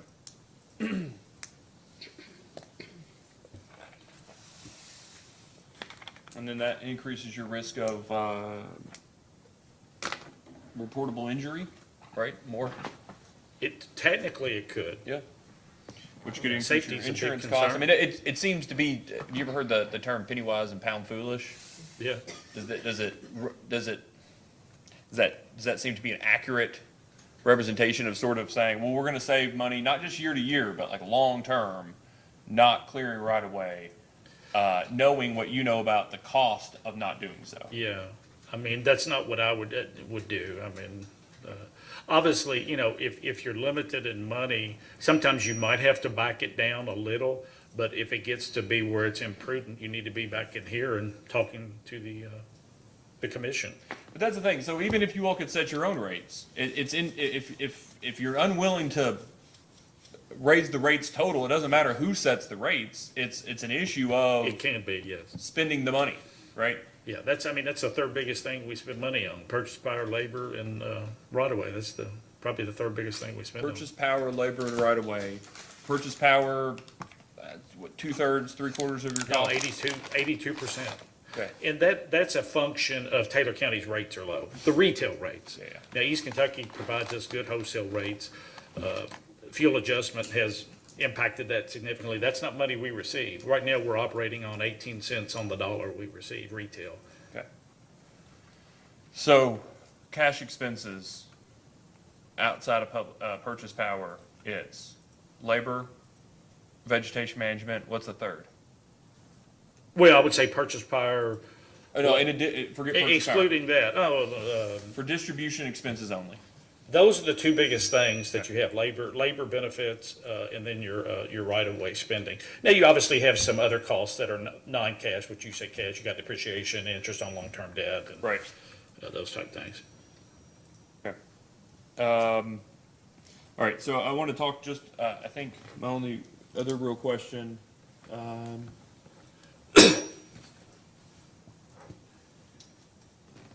is about cost drivers. So we've talked about vegetation management for a second, talked about the impact of reliability that has, right? Labor, you've had a lot of other questions about labor expense. Sure. Depreciation fairly constant, would you agree? Yeah, typically it's going up as you add more, we're in a time where our total utility plant's going up, so you're gonna have more depreciation each year. Yeah, and I guess what I'm trying to ask is, the cost per unit is, Yeah, it's going up. No, that's going how up. do I say this? The costs are going up, but, depreciation expense is proportional with the amount that you invest, right? Yes. Okay, it's not like, vegetation management where you could be doing the same miles, but Yeah, the cost it's per mile doubles. Much less volatile, and yes. Okay. And you're not materially depreciating anything differently than, you're not depreciating poles over 5 years as opposed to used to be depreciating over 40, Other right? than the depreciation issues noted from the last case to now, no, nothing any different. Now, as you well know, the cost of materials have just been astronomical. Yeah. But that's another issue. And the way you all, primarily try to handle that is just through membership with statewide or, That's been very joint helpful. purchasing through utility That's been very supply. helpful to use Yeah. statewide UUS. We're cognizant right now of economic development is just blowing up in the state. Now, that's a good thing, but with the, I'm going down another rabbit hole, but as you know, transformers and other things are very tough to get. So yes, we're ordering some more inventory because we don't want to get to the point where we've got a customer ready to set up load here and we're not ready. So we're trying to have more on hand because there's just been an explosion of economic development in the state, which is a good thing. So the other cost driver, so again, non-cash, we've talked about all the cost drivers except for interest expense. Objectively, interest rates are going up across the entire yield curve. Doesn't matter who you are, interest rates are going up, right? You say they're going up or down? Interest rates are going up, right? Yes. Okay. And your all's cost of capital, or your all's capital is primarily from RUS. Is that right? Yes. Is The that, RUS is it FFB. exclusively RUS or primarily RUS? Do y'all have any CFC or? We do have some co-bank. Okay, that's But fine. if you look at the dollars, it's mainly RUS and FFB. RUS, that's great. And if you would like me to ask this question of anybody else, that's fine too. You can hit me. Do you expect, do you have debt that is maturing in the next 5 years? Do you know? I think so because of the low levels of principal, but Ms. Walters would be able to answer that better. Do you expect, given your current construction work plan, to take on additional debt, incremental debt over the next 5 years? Absolutely. Do you expect that incremental debt is going to be more or less expensive than the debt that you currently have? More. Okay. Currently, the RUS rate yesterday, which is you basically cost of treasury plus 12.5 basis points, it was right at 5%. That's pretty high. When we started this case, it was hovering at 4. Now, you trying to go to another lender, you go to CoBank or CFC, you're gonna pay a couple more. RUS is the cheapest debt that you all can get. By effectively far. get, yeah. Unless you got a grant or a super low interest loan Exactly. from another RD group or some USDA group. Other than that, RUS is the lowest debt you can get, It's a right? pain to get, and I say that with apologies. I know they're doing the best job at the RUS, and they're doing a great job for us, but it takes a lot. It takes a while. Getting RUS debt is contingent on approval of your construction work plan, right? Yes, That's yeah. what they're funding is your construction work plan. Okay, great.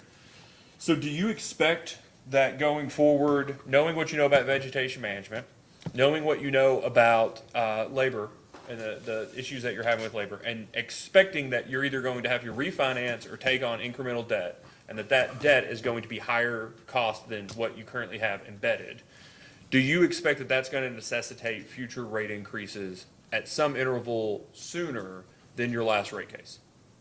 Oh, definitely. I think we would be in before, and again, my goal, as I stated, I believe to the vice chairman, I think was to be in here for smaller increases. I don't mind coming, streamlined or this, it doesn't bother me either way, whatever we need to do it right. And yes, that would be, could technically be a small part. Now, if if inflation slows down, RUS could, right now you can get I believe you can get a 2-year cheaper than a 10-year. I mean, it's really funky how the interest rate curve is, but yes, that could technically be a part. That's a risk to, would be a part of a future rate increase. And just to be clear, when you all are looking at margins, what you care about on margins is the fact that you can meet or exceed the required the margins required by your debt instruments. Is that right? Correct. Mainly operating tier, well, called O tier. That's why I think a good thing this isn't a streamline case, but to focus on O tier really to me is better, because that's where you won't meet it. Most of us East Kentucky cooperatives get enough patronage capital, but that's below the line that you'll hit tier even in a bad year. That's why these past 3 years we've not hit O tier, and we've only missed tier 1 year. RUS mandates that you get a 2 or 3 year average, 1.25 tier, 1.10 O tier, which we haven't met in 3 years. We won't hit this year. Cobank and CFC are different. They don't care about tier. They care about your ability to pay your debt, or debt service coverage is their main. So I think Cobank is about 27.5. But so that would be, you would use one of them if you needed to refinance something or you couldn't get money from RUS. But RUS is significantly cheaper. So Okay. that's a long story. But So O tier though does not include things like interest income, which, patronage capital from East Kentucky. But hold on, let me ask Okay. the questions before you start answering it. But with interest income, when let me take a step back. At what level has Taylor County done anything unique with interest income, related to interest income, over the last 3 years or 4 years? I'll defer you to Ms. Walters on that one. If anytime we have excess cash, you would have interest income. I know we've had a CD that probably recorded interest income. Other than that, I think she would be a better person to answer that one.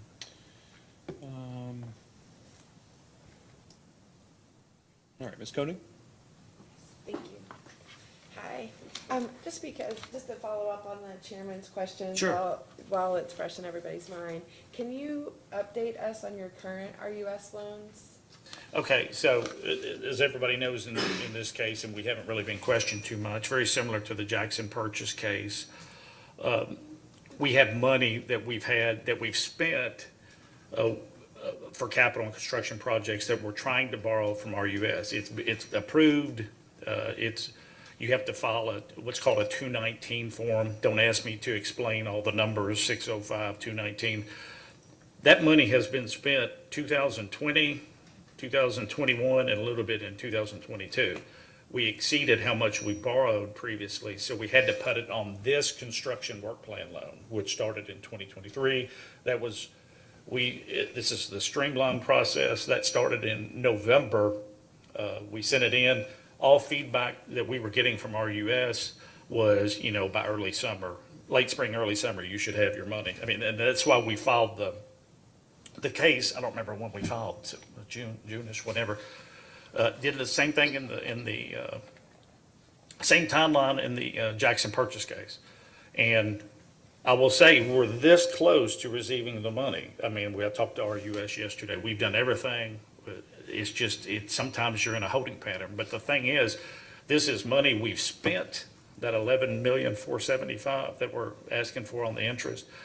We've spent it 2-3 years ago, and some a little bit even in 22. But it's been money we spent waiting on RUS to be able to approve us to get that money. Really, it's reimbursing us. So with that said, we've included nothing in the case for short-term interest. Actually, our line of credit is maxed out right now. We have over $9 million, I believe it's $10 million that we owe on the line of credit, that as soon as we get this money, it will go to pay that off. That's a very similar situation to the last 2021 358 Jackson Purchase case, where we didn't include short-term interest in there, but that's why as soon as we get this money, it's going to pay off all of that other short-term interest, and that's at 7.25%, so that's much higher. Okay, and that's the loan. It was included in the pro forma, It's in the pro forma. and it's known and measurable. Known and measurable. We spent the money. I actually spent the money way back when, so. And was it an option to wait until you got that money to file the rate case? Could you have waited to file the rate case? It was definitely, I was definitely trying to do a couple of things before we filed a rate case, because here's what if you look at our equity equity to total capitalization, I mean, we're over 70% equity. I mean, through the test year, our long-term debt was 25 million. I mean, that's insanely high equity. And what that tells me as a finance guy, these people have never borrowed. Their rates are low. They don't spend a lot of money. And we're in a cash crunch. That's why right now we've got, at the end of the test year, we had $1.4 million on our line of credit. Right now, we have $10 million on our line of credit waiting on this money because we've already spent it. And so we're waiting on that. That's why it's known and measurable, and we included it. Okay, thank you. And then just to follow up on the question that Ms. Gold asked you about. Yes. Just acknowledging the financial burden of a rate case, and you discussed how long it had been between rate cases. Yes. And Commissioner Hatton had questioned you about the time between rate cases. So there were some other considerations, timing that I just asked you about. You're looking at what you can afford, but also there's decisions that you had to make in what you asked for. And one of those was between the energy charge and the customer charge. Sure. And I know you were basing that on the cost of service study, but how did you determine that would affect your customers that have low efficient income, housing? sure. Low efficient housing, Yeah, that's a good energy efficient question. housing and mobile homes and things like that. Do they use higher energy? Yes, so Okay, if you look at customers that receive assistance, and we call those low income. If you look at people that receive LIHEAP, and we actively encourage our people to get assistance wherever they can. If you look at those people, and I don't know that we provided in this case, but I know in the Jackson Purchase case, everywhere I've been, low income have houses typically that are not very well heated or, insulated. They use higher, if you look at your average residential usage, the low income people will always use more than that average residential use. Okay, so- Therefore, and so- with regard to customer charge and energy, it helps them to have more of the cost in the customer charge than it does the energy charge.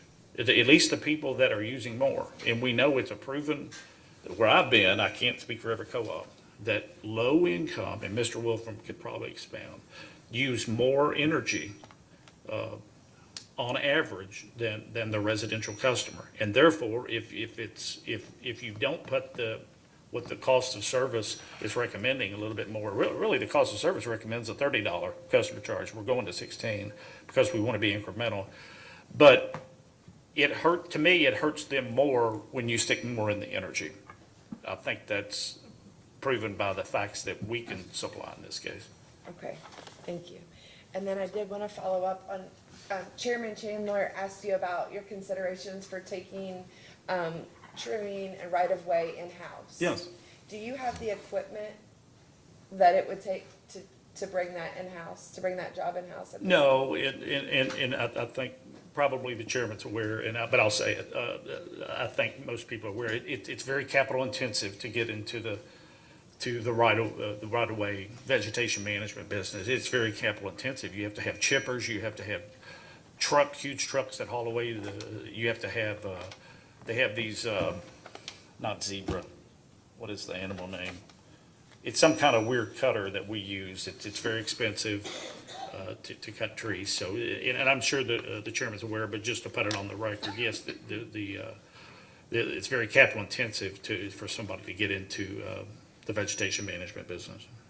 So, and there are also supply chain issues and other considerations that would go into the cost of Sure, what that would take. sure. Okay. Okay, I don't have any further questions. Thank you. Thank you, Mr. Williams. Thank you. Call your next witness. Patsy Walker.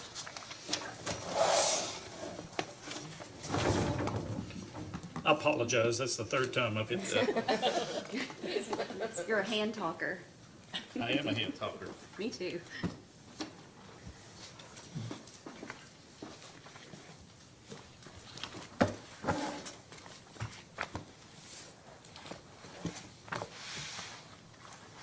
Please raise your right hand.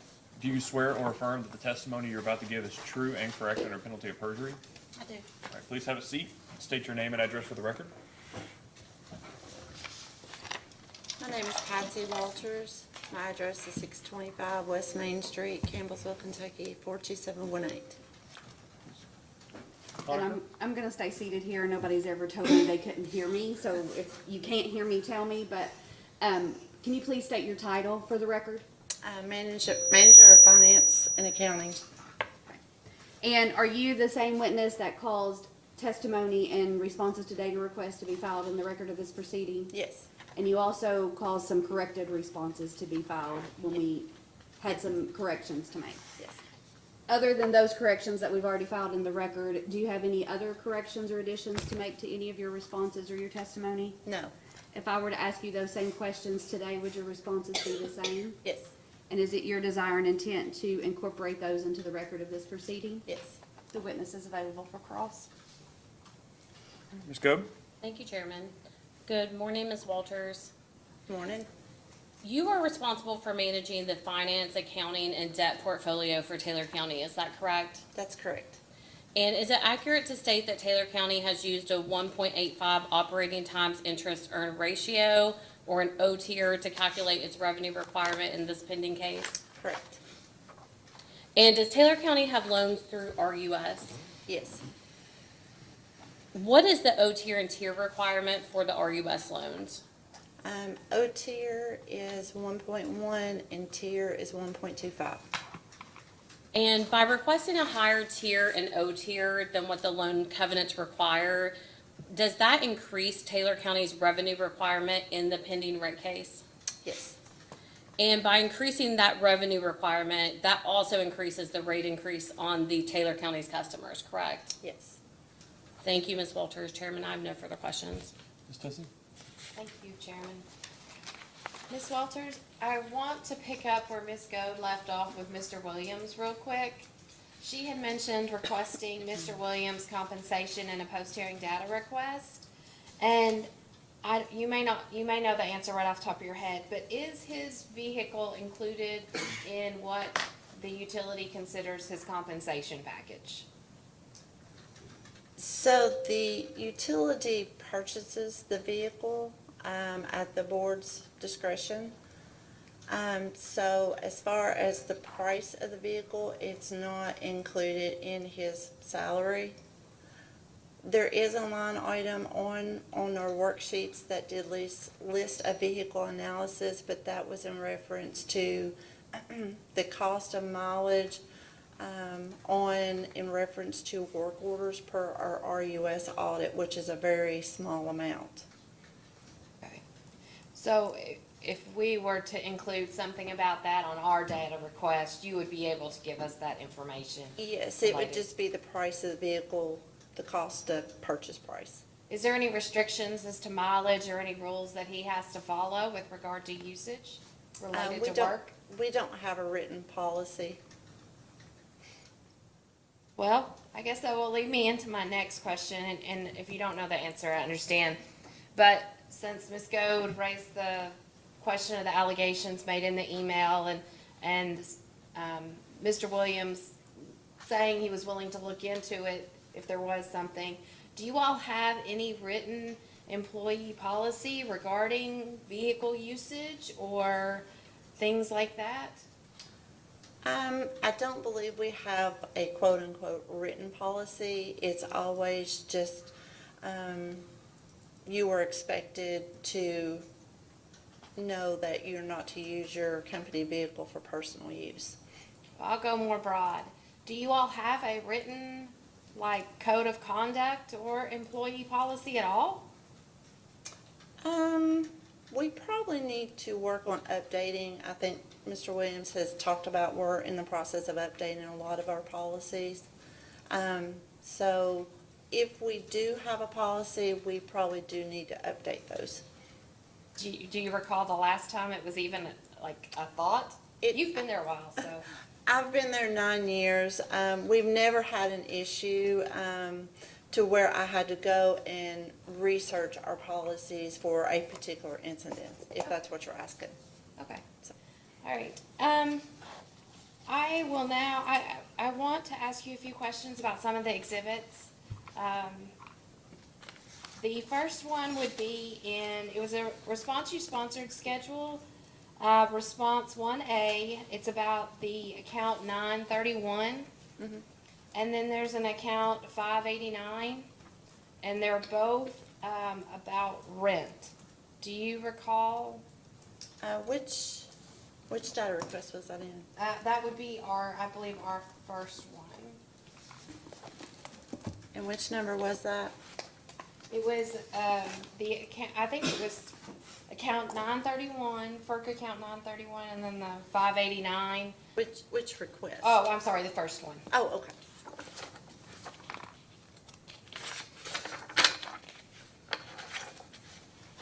Of course, it's the only one I don't have pulled up, so I apologize. Okay, I'm there. Okay, so in both of those counts, in 931, there's nothing until 2022.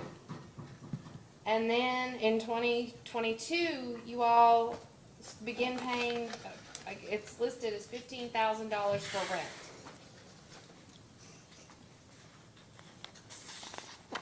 And then the percentage change is nothing, even though clearly there's a substantial change. Okay, so we did, I did find an error with those formulas, and I thought we had resubmitted that one. Okay. I may have missed it, but.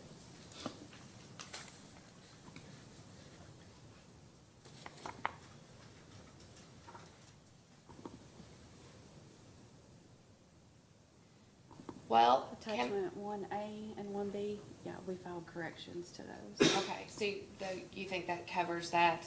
Yeah, when reviewing, I found an error with that column, actually the two last columns, and so we resubmitted that. Okay, I missed it and I apologize. Oh, no problem. And then I had another question about, it was a Excel sheet filed in response to the Attorney General's first request, item 30. It's more of a general question. It was evident based on your responses that you all don't pass along any of your credit card fees to your customers, right? Correct. Okay.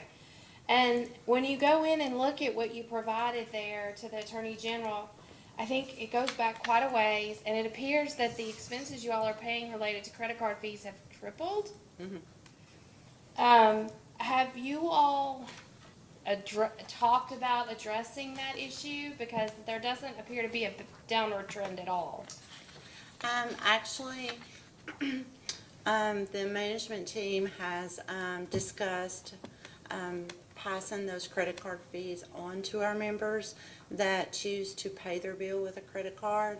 At this time, we have chose not to pass those fees along. Just our main reason is the negative feedback that we would get from our members.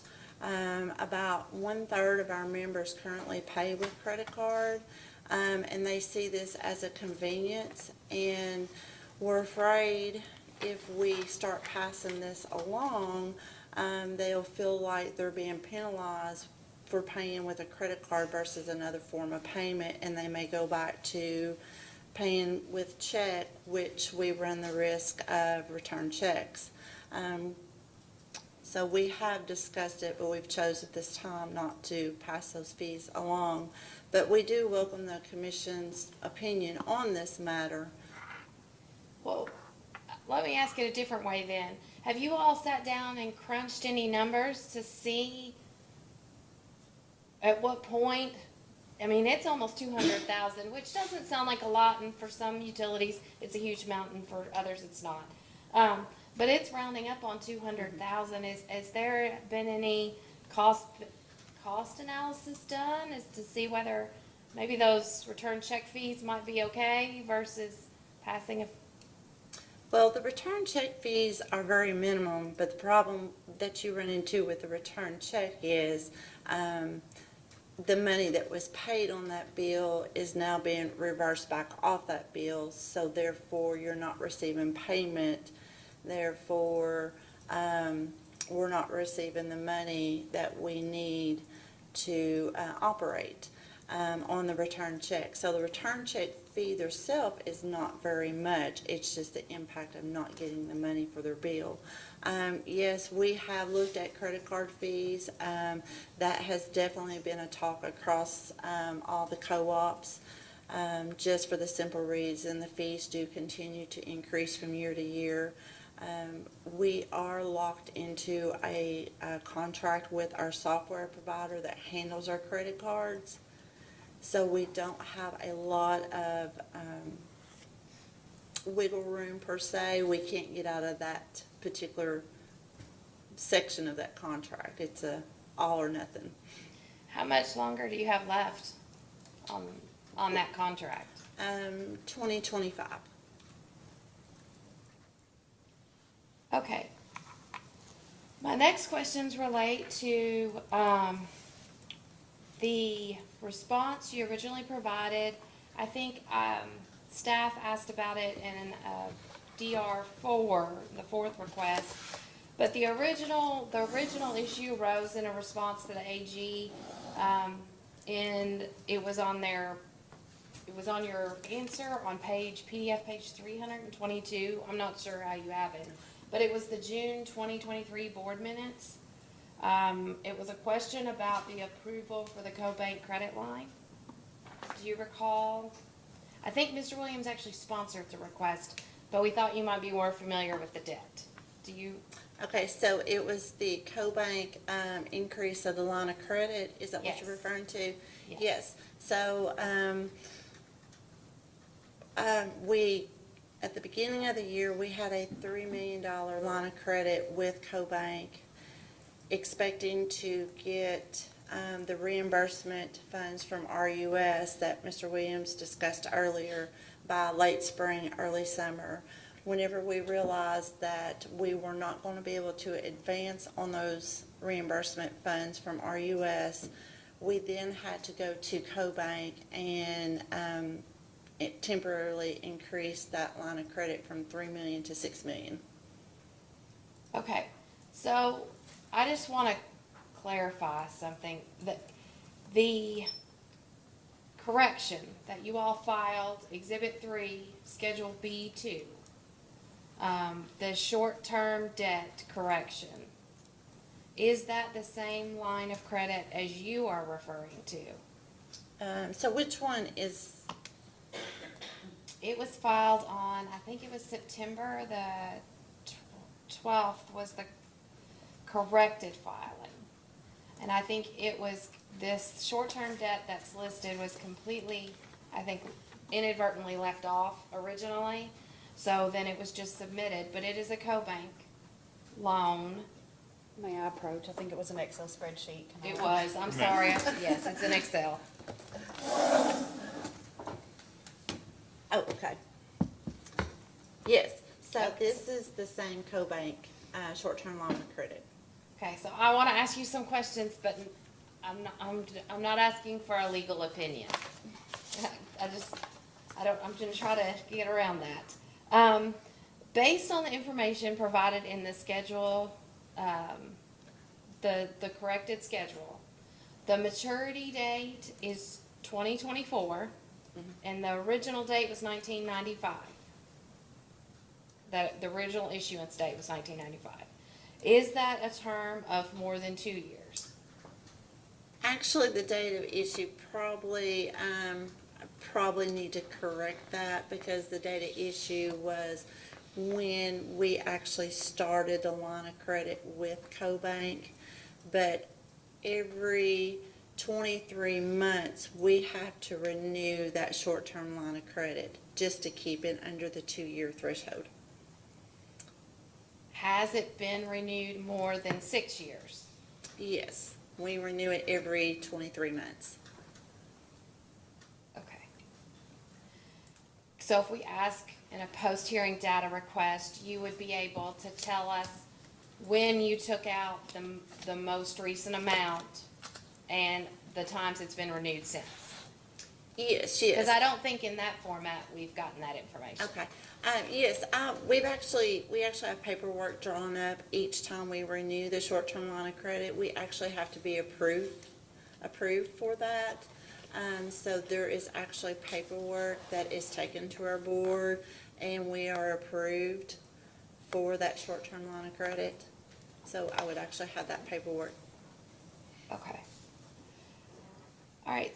I also have some questions about I guess it was the Exhibit 2 that you sponsored in the application. It was the auditor's statement? Sorry. No, you're fine. I just wanted to clear that off because you'll be able to open your notebook.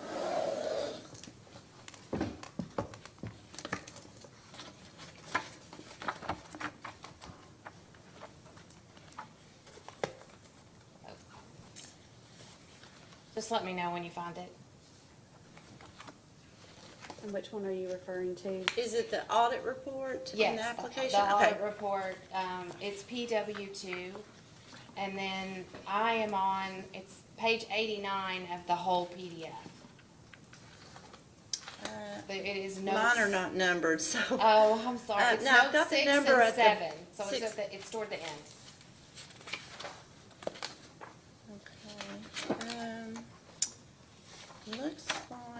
Looks like I'm missing a page. I've got 1, 3, 5, and 7.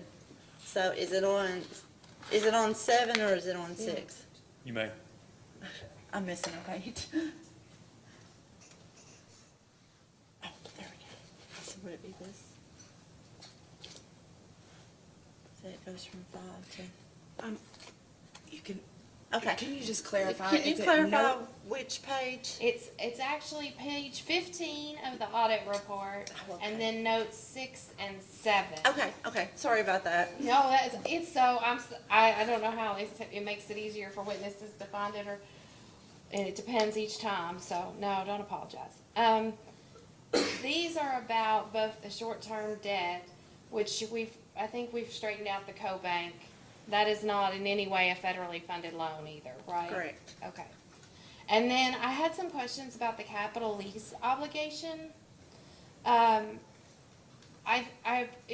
It appears, based on the auditor note, that you lease vehicles on a regular basis to purchase them. Correct. We have seen in the past couple years, our bigger trucks, our digger trucks, are very expensive. And so we have moved to leasing a couple of those digger trucks just because of the wear and tear on those. So that's our reasoning, expense and the wear and tear. So when you go to make that decision, how do you determine whether the lease rate is how do you determine whether that's what you want to do? How do you take into account the weighted cost of capital in that decision? So what we do is we discuss with our operations when determining the cost of the trucks and the wear and tear, and then we look at the interest rate because we do have to pay interest on these trucks. So we look at the interest rates, and at that time, interest rates were reasonable. So we chose to lease these vehicles with the option to keep them at the end of the lease. So it's kind of a loan/lease. Okay, and then are usually the terms of those loans or terms of the lease more than 2 years generally? Anywhere from 2 to 3 years. Okay. And you'd be able to provide that information as it relates to the ones listed here in the auditor's? Yes, yes.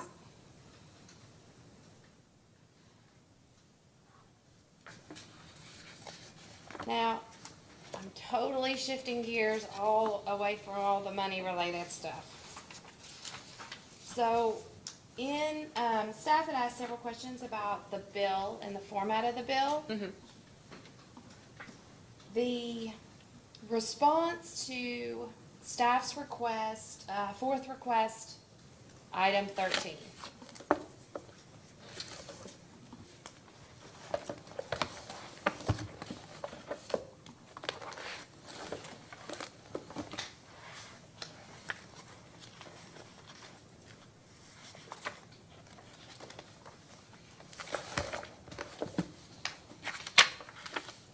Okay. So you all responded, and it basically said that the customer charge and the energy charge have never been listed on your all's bill. Correct. Not as a separate line item. Right. And so, based on that, if I was one of the customers, or you had a customer who wanted to verify the accuracy of their bill, how would they go about doing that based on the information on the bill? So we do list the monthly rate and the kilowatt charge on our tariff that is filed with the PSC for public viewing. And do you have, I understand it's on in the tariff.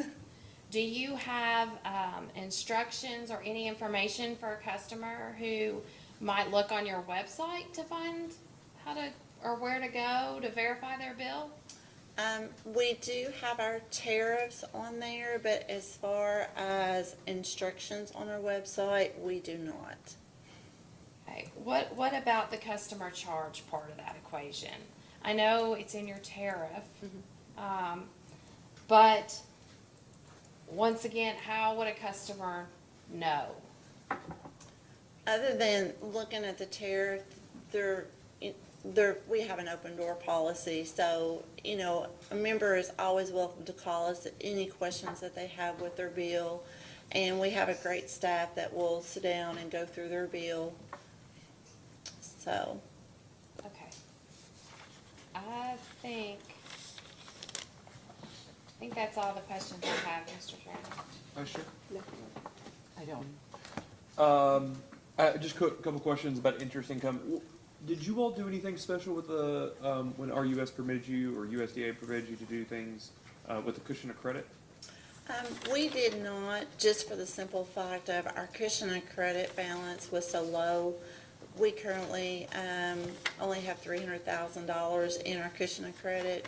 And basically, we have left that money there just to cover a payment if we ever did need that money. But we didn't have enough money there to do anything with. And that was in large part, when you say you didn't have the money to do anything with, that was in large part because of your minimal margins over the last decade? Correct. Mm-hmm.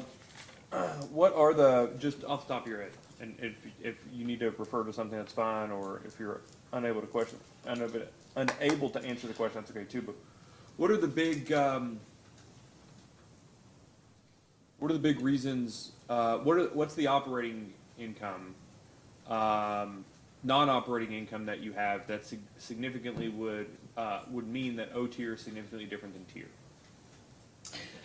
We don't have a lot of typically we don't have a lot of non-operating income. The only non-operating income we would have would be interest, and it's very minimal. Okay.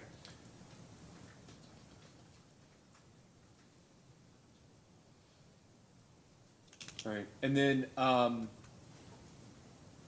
so high interest rates are generally good for savers, pretty bad for borrowers. Would you agree? Correct. Based off your testimony, in this case, Mr. Williams, are you all, are utilities generally savers or borrowers?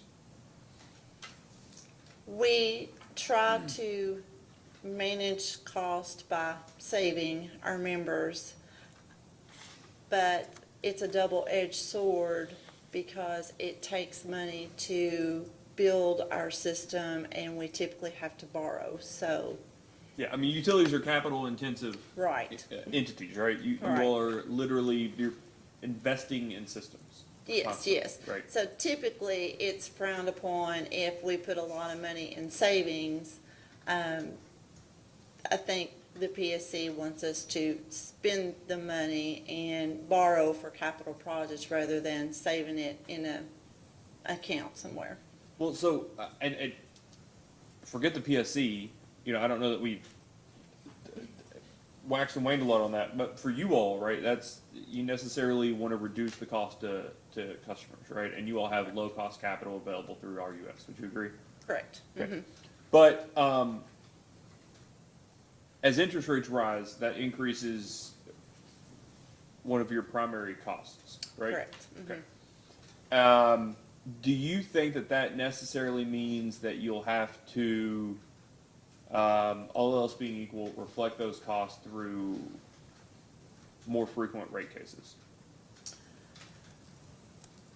As we build as we have new capital projects, the more money we borrow, the more interest expense is going to increase, along with if rates continue to rise, that will also affect our interest expense, which in turn affects our operating tier. Yeah, do you all have any loans, coming due in the next couple of years? Actually, we have 4 R.U.S. loans that are locked in. 3 of those will come up due in 2024, and 1 of them will come up due in 2025. Under prevailing interest rates, do you expect, assuming that the current prevailing interest rates are what the cost of capital will be when those come up and have to be effectively renewed or refinanced, are current interest rates higher or lower than the embedded rates of those 4 loans? Oh, we lock those rates in at like 0.25, so I suspect rates will probably be considerably more than that, so.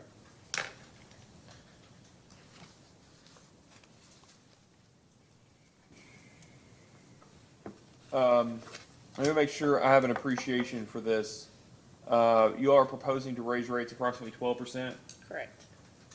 but you're proposing to increase the customer charge in excess of 60%. Correct. Does that, all else equal, increase or decrease the volatility of income month to month? By increasing the fixed charge, it lessens our volatile, it makes us less volatile. If we put our charge on a kilowatt charge, that makes us more volatile as far as budgeting for the next year. Well, that's what I want to ask about. When you say budgeting for the next year, on an annual basis, if your total revenues on an annual basis are the same, it shouldn't necessarily matter for your total costs over the year, right? It's just a month-to-month issue. Like if one year you have expenses of $2 million and the next year you have expenses of $2 million, on an annual basis, there's no difference. Would you agree? Correct. But that doesn't mean there can't be different variability throughout the year for each of those $2 million years. Correct. You can get all $2 million in 1 month of expenses or $2 million spread over 12 months. Is that fair? Yes. So when it comes to the volatility of income, do you all use like working capital, or is there, I guess what I'm trying to ask is there a cost incurred by the utility to address the volatility in income? I'm not sure what you're, Okay, so if you have more expenses in a given month throughout the year, you expect your total expenses, you expect to have plenty of revenue on a year-long basis to cover all of your expenses. But in a given month, your expenses outpace either cash on hand or cash on hand and current revenues. Okay? Do you all have experience? Do you all experience months like that? And if you do you borrow money effectively to pay your expenses that month, only to effectively pay that money back the next month when revenue exceeds expenses? yes. So we do have months where our expenses will exceed our revenue, and that's where our short-term line of credit plays into that process. And so then the next month, you hope that your revenue is more than your expenses. That way you can pay that short-term line of credit down. So you use the short-term line of credit not just to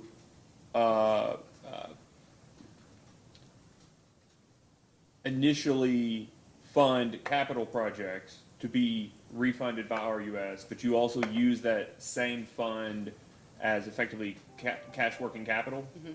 Typically, your short-term line of credit is used for your operating, and it's not good to use it for your capital projects just because your interest rate is so expensive on your short-term line of credit. Has that always been your practice, or at least as long as you've been in the positions that you would know? Yes. Have you all looked at an alternative way of financing projects until it's able to be reimbursed by RUS? Well, no, typically we have RUS funds to finance our capital projects. So we've never had an issue going outside of, not using our short-term line of credit until just recently, whenever we've ran into an issue with, getting the reimbursement on our loan, so. Okay, and can you explain again the issue with RUS? So we applied for a loan in November, and we got our paperwork filed, and in talking with a representative, the funds were supposed to be available by late spring, early summer. We're at the mercy of RUS, so when their timeline was going a little bit longer than anticipated, we really don't know why it took longer. But we did finally get the loan closing documents in September, and we got everything filed and sent back to them actually just yesterday, so. Okay, so let's take a step back to November. Is the entirety of that $9.5 million in the short term, that it's currently short-term debt, is that almost entirely the amount of capital that you all have invested since November? Our short-term line of credit, we're currently at the 10 million mark. Okay. And our RUS reimbursement that we're looking to draw down is 11.4 million. So that will take care of our short-term line of credit. Yeah, well, I'm sorry. What I'm trying to ask is, had you already started financing projects that are part of the construction work plan that you all applied for the loan for in November? Were you already financing capital projects through the short-term debt before you filed in November? We have been spending money on capital projects out of our working funds. So, when you say capital projects back in November that we were working on, that money is coming out of our general funds. And if we don't. Yeah, I get Okay. that that's making up the difference between the 11.5 and the Right. 10. I get that there's some using internally generated funds, reinvesting it. That is what results in large part, or that contributes to the high equity level that Mr. Williams is talking about. I get all that. What I'm trying to figure out is, I guess I'll just say it more directly. It's gonna sound like accusatory, but I don't mean it to be. But I just want to. Was the filing for the loan in November timely, early, or late? It was timely. Okay. It was in line with our construction work plan. That's what I'm trying to. Okay. That's what I'm sorry. That's what I meant. That it's the capital projects in the current 23 to 26 construction work plan. Is it 23 to 28? It's a 4-year work plan. So yes, this loan was in line with our current construction work plan. Okay, Yes. so in your experience, if it's filed in November, when do you usually get an answer back? Typically, it's taken 6 months. So this time it's taken a little bit longer. Okay. So. And the construction work plan officially began technically January. January, correct. Okay. Mhm.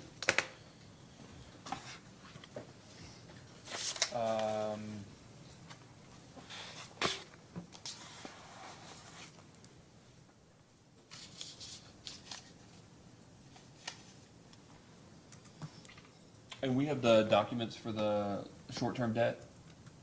Well, we have some, but I'm gonna ask for clarification. Okay, all right. Thank you very much. Any redirect, Ms. Honiker? I think I Or- have two questions. Yes, it's me. Sorry, I have two for a second I was like, which attorney? Thank you. I'm gonna go back to the credit card fees. When Ms. Tussey was asking you about the credit card fees and that they have went up to be about $200,000. Correct. Has your fees increased or has the people using credit cards, the number of members that you have that are actually using credit cards increased? So our number of people have increased. So, and with our number of people increases our amount of our credit card transaction, which increases our credit card fees. Okay. So it's a domino effect. Okay. And then I want to go to the bill format where we were talking about that the customer charge and the kilowatt hour charge is not on the bill. Correct. Is the bill that you provide to customers the bill that you have on file with the commission in your tariff? Yes. That's been approved? Yes. All right, I have nothing else. Thank you very much. Let's just take a real quick, we'll come back in about 5 minutes, and then we'll take your last witness. All right, we'll be in short recess.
We're back on the record in case number 2023-00147.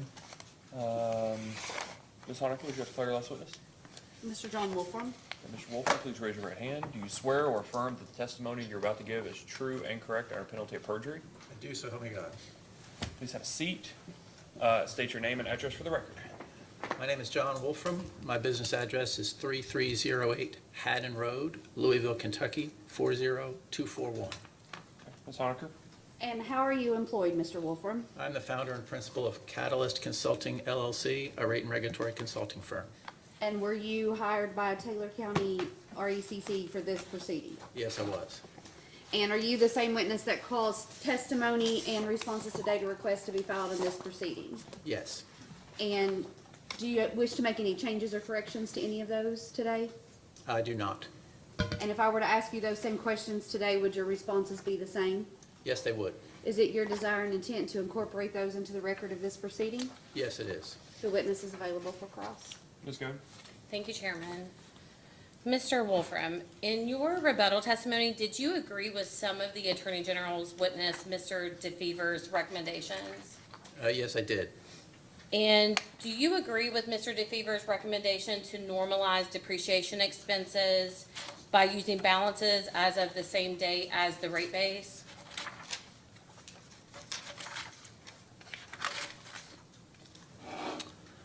So in my rebuttal testimony on page 7, I acknowledged that Mr. DeFever raises a good point, that the year-end balances for 2022, while known and measurable, using them does butt up against the concept of the matching principle, and sometimes those two principles don't align with respect to which adjustment you could make. And so we concur that his adjustment as proposed is reasonable, and I did incorporate it into the revised exhibits attached to my rebuttal testimony. And do you agree with Mr. DeFever's recommendation to remove employee awards from the revenue requirement?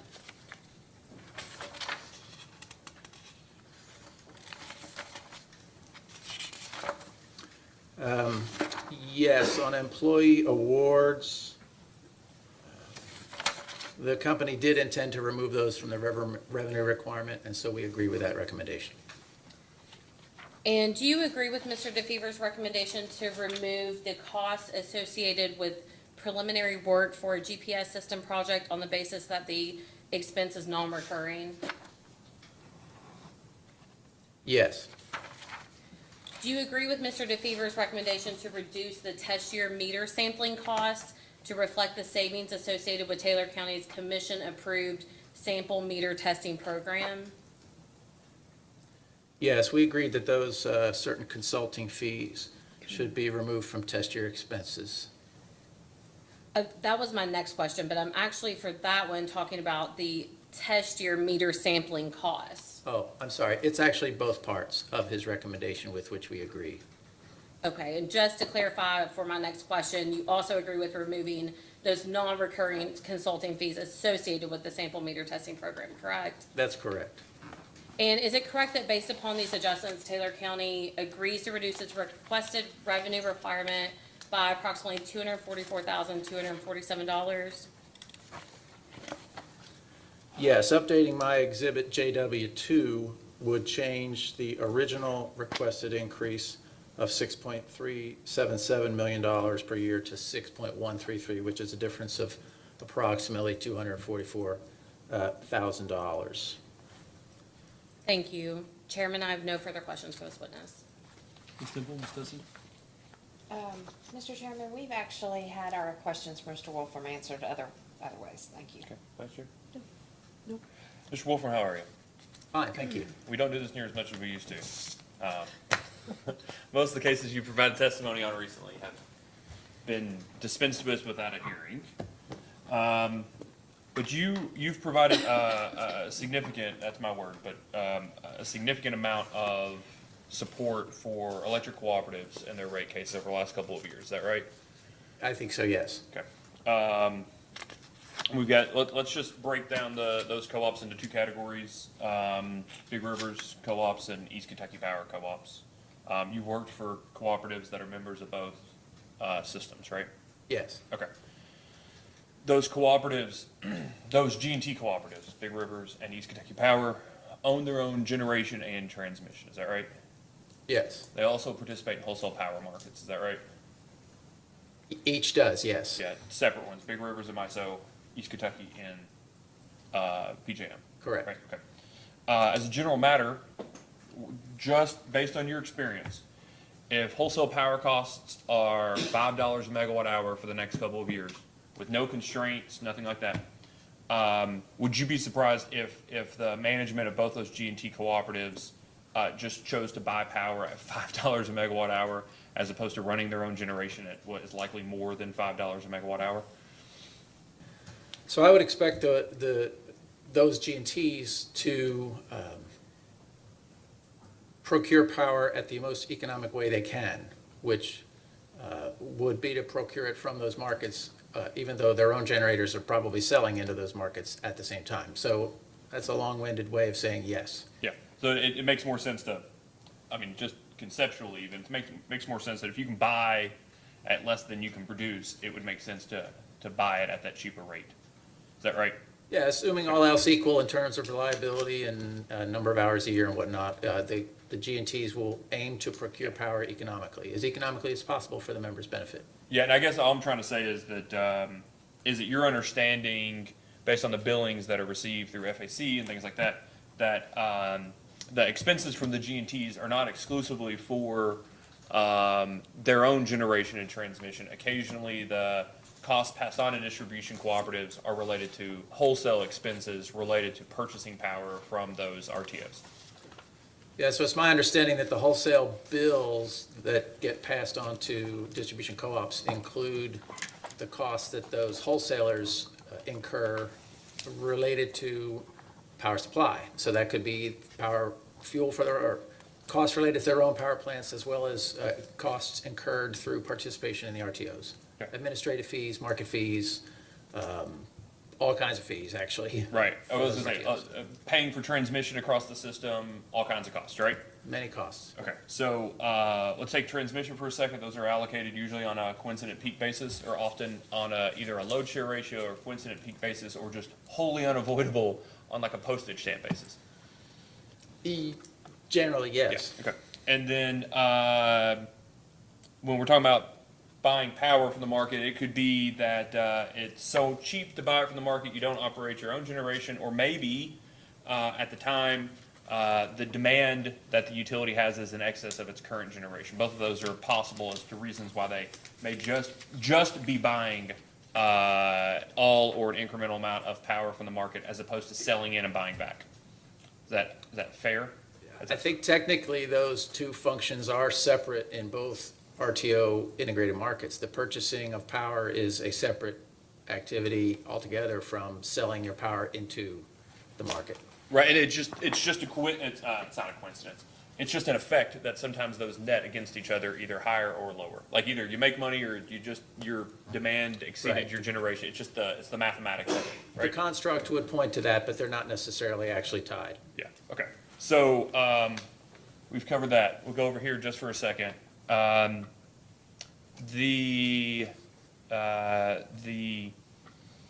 I forget exactly the defensible. That's not the word you all use, but the customer charge that you say is supported by the cost of service in this case is something above $30. Is that right? Yes, it is. Okay. Does that $30 include pursuant to your cost of service study? Does that $30 include demand-related expenses? No. Okay. So all demand-related costs pursuant to your, is that $30 a result of a minimum size or a zero intercept study? The $30 in the cost of service study in this case includes the zero intercept analysis. Okay. So it includes no demand-related expenses. It's only customer-related expenses. Is that right? So just to walk it through, if I may, the cost of service study assigns the costs classifies the cost as demand, energy, or customer related, and then the charge that falls out by dividing by the number of customers yields the customer charge, and therefore, by definition, demand costs would be captured in a demand charge, energy costs captured in an energy charge. For residential, those are combined into a single dollar per megawatt hour charge, and what remains is a customer charge, which is entirely related, the one coming out of the cost study, entirely related to customer-related costs.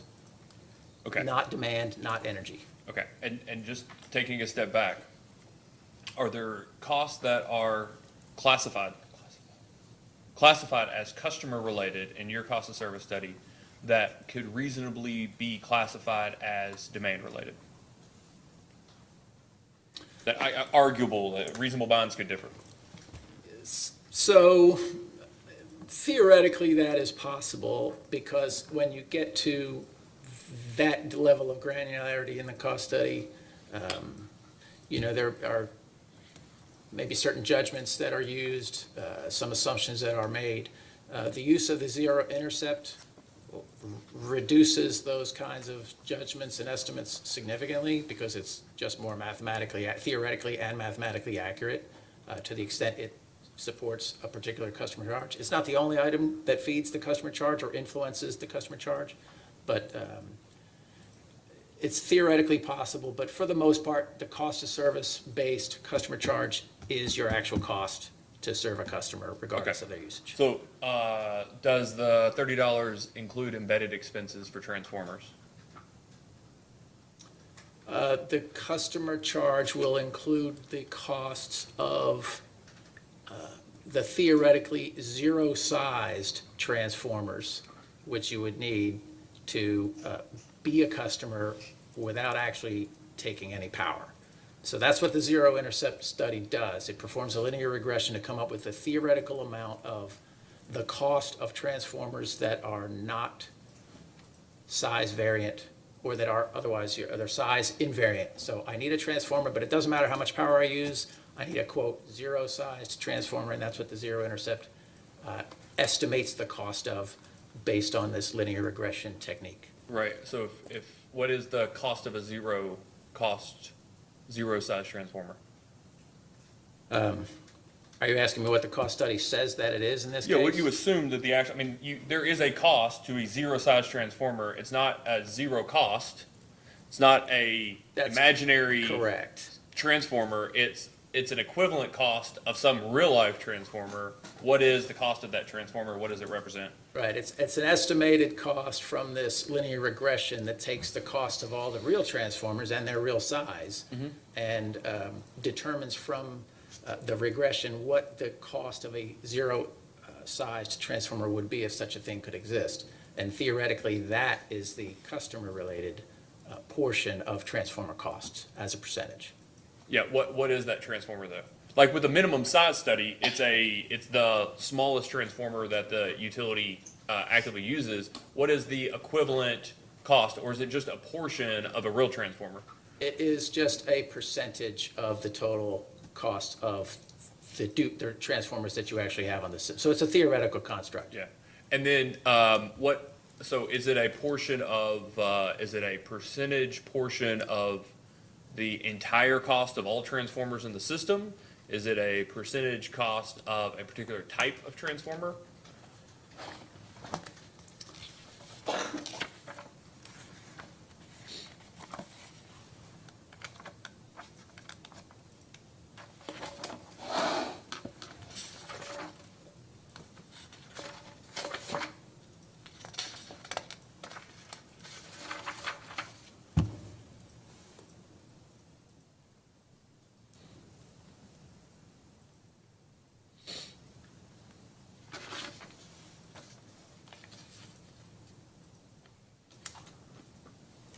So it's a theoretical cost per unit that is then applied to the total number of units, the number of transformers.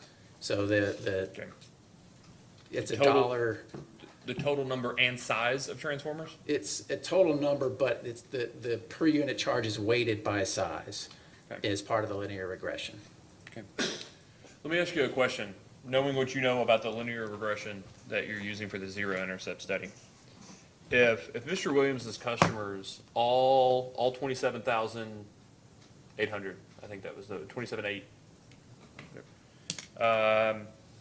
If all those customers installed more energy efficient appliances and made upgrades to their homes to make them more energy efficient, and reduce their usage by, pick a number, pick a non-de minimis number, 10%, 20%, 50%, and if it depends on the number, please tell me in your response.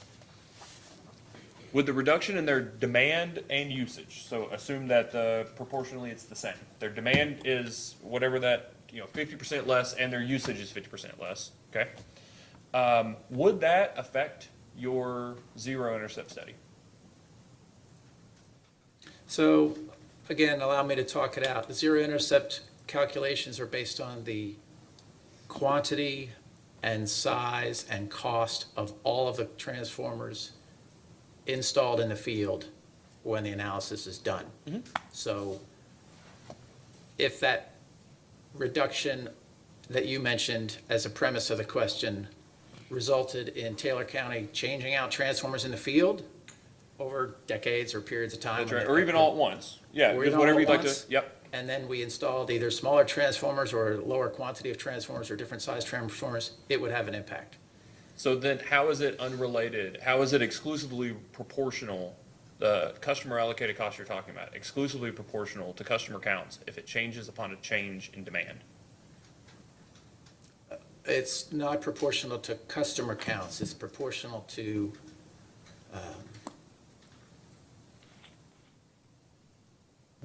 when I say that it's cost per unit, I don't mean cost per customer, I mean cost per transformer KVA. In other words, the transformer size, which is then applied to the number of transformers of that size, so. Yeah. But do you see my, I'm afraid I you don't. confused by my question? So you're I am. allocating those, pursuant to the minimum size study, or the zero intercept study, you're saying these are the costs exclusively related to customers, right? These are customer-related expenses. Actually, I'm sorry, Go ahead. I'm saying that what you're doing is you're coming up with a percentage of the total transformer costs that are related to customer. Okay, great. So the percentage doesn't change, but the total allocated to customers would change proportionately to the change in demand. Would you agree? So let's take a step back. You're saying that the percentage is related to customer costs, right? The percentage of transformer costs, I'm identifying the percentage of total transformer costs that are customer related. But by virtue of that calculation, you're identifying the total cost of transformers that are customer related. Yes. Okay.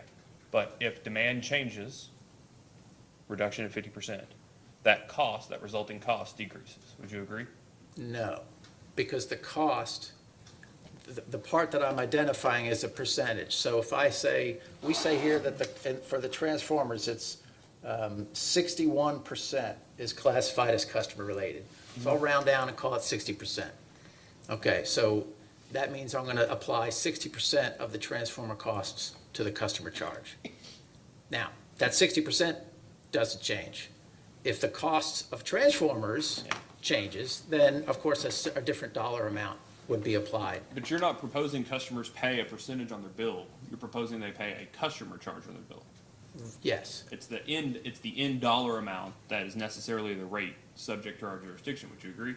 yes, Okay, so you're asking customers to pay 16-something dollars in this case, but you say it's supportable that customers should pay an approximately $30 customer charge because those are the costs related exclusively to charging, to serving a customer, right? yes, Okay. Would you agree that if demand is reduced and the overall cost of transformers is reduced accordingly, that ultimately changes, all else equal, that $30 number? Oh, now I understand. So if you reduce the overall cost of transformers as a result of reduced demand, then both the demand and the customer cost will go down. They both go down? Yes. Right. Okay, so, great, Great, great. but But that premise is flawed. I mean, it doesn't work that way. I'm saying it exclusively depends. So I'm getting to the part you're talking about. Okay. So what we're talking about with all of this, the $30, is looking at embedded expenses. Would you agree? Versus incremental, yes. Okay. Yes. And necessarily in what we were talking about, incremental changes in the costs that are actually incurred would have to be made. There'd have to be incremental investments in transmission insofar as new, smaller, or less number of transformers. Transformers would have to be removed and either not replaced or replaced with smaller transformers. Would you agree? That's the premise that sort of is missing of what we're discussing, or that's the variable that we're discussing that may not necessarily be true. Right, the size, the quantity, and the cost are the And- three variables. And that is in at least a small part the difference between embedded and avoided expenses. Would you agree? I'm not sure I follow. Yeah, so the $30 is based on the embedded cost of the current transformers, Yes. right? And what we're talking about are costs that you either, I guess they're technically positive costs you're avoiding, but there's some sort of future action that has to occur to reduce the overall number. You have to, when a transformer goes out, you have to replace it with a smaller transformer or not replace it for what we were talking about to be true. So I think I understand what you're saying, and it's probably true, but I know with respect to the zero intercept analysis, as with all parts of the cost of service study, it is based on embedded costs. So you're asking me to weigh in on or speculate even on how it might change under some different set of assumptions. I'm prepared to do that, I think, as long as I understand what you're saying, but it doesn't change my $30. I mean, that's what it is. Yeah. That's how we set rates. That's the way it works. That's fine. So my questions to this point are that the entire purpose of your cost of service study is to attempt to recover from customers the cost that the utility has already incurred, right? So the purpose of the cost study, one of them, is to identify the actual cost to serve in terms of a functionally classified costs to serve as incurred. So as of the for the adjusted test period, yes. Just the test. Okay. And it's about recovering the company's revenue requirement, the utility's revenue requirement. Right, so the cost of service study is used as a guide for how to recover from customers in an equitable way that revenue requirement that you identified over here. Those embedded historical costs. Yes, all the costs. Great. So if the utility was interested, for instance, in avoiding expenses in the future, what role should a cost of service study play in informing the utility's actions? So you could use the cost study to identify the extent to which certain costs would be avoided. So cost of service studies are used, for example, when you're looking at how much customers who have self-supply should be compensated for that supply. The folks with rooftop solar, should I get the full 10 cents retail when I provide power back to the utility, or should I get something smaller than that? A cost study can be used to identify those components of the utility's costs that are actually avoided by self-supply versus those that are not. That would be one example, but there are many others. Does the fact that a cost is classified as customer related, does that imply that it cannot be avoided without reducing the number of customers? Let me ask it differently. Can costs that were identified in a class cost of service study and classified as customer related be avoided but still maintain the same number of customers?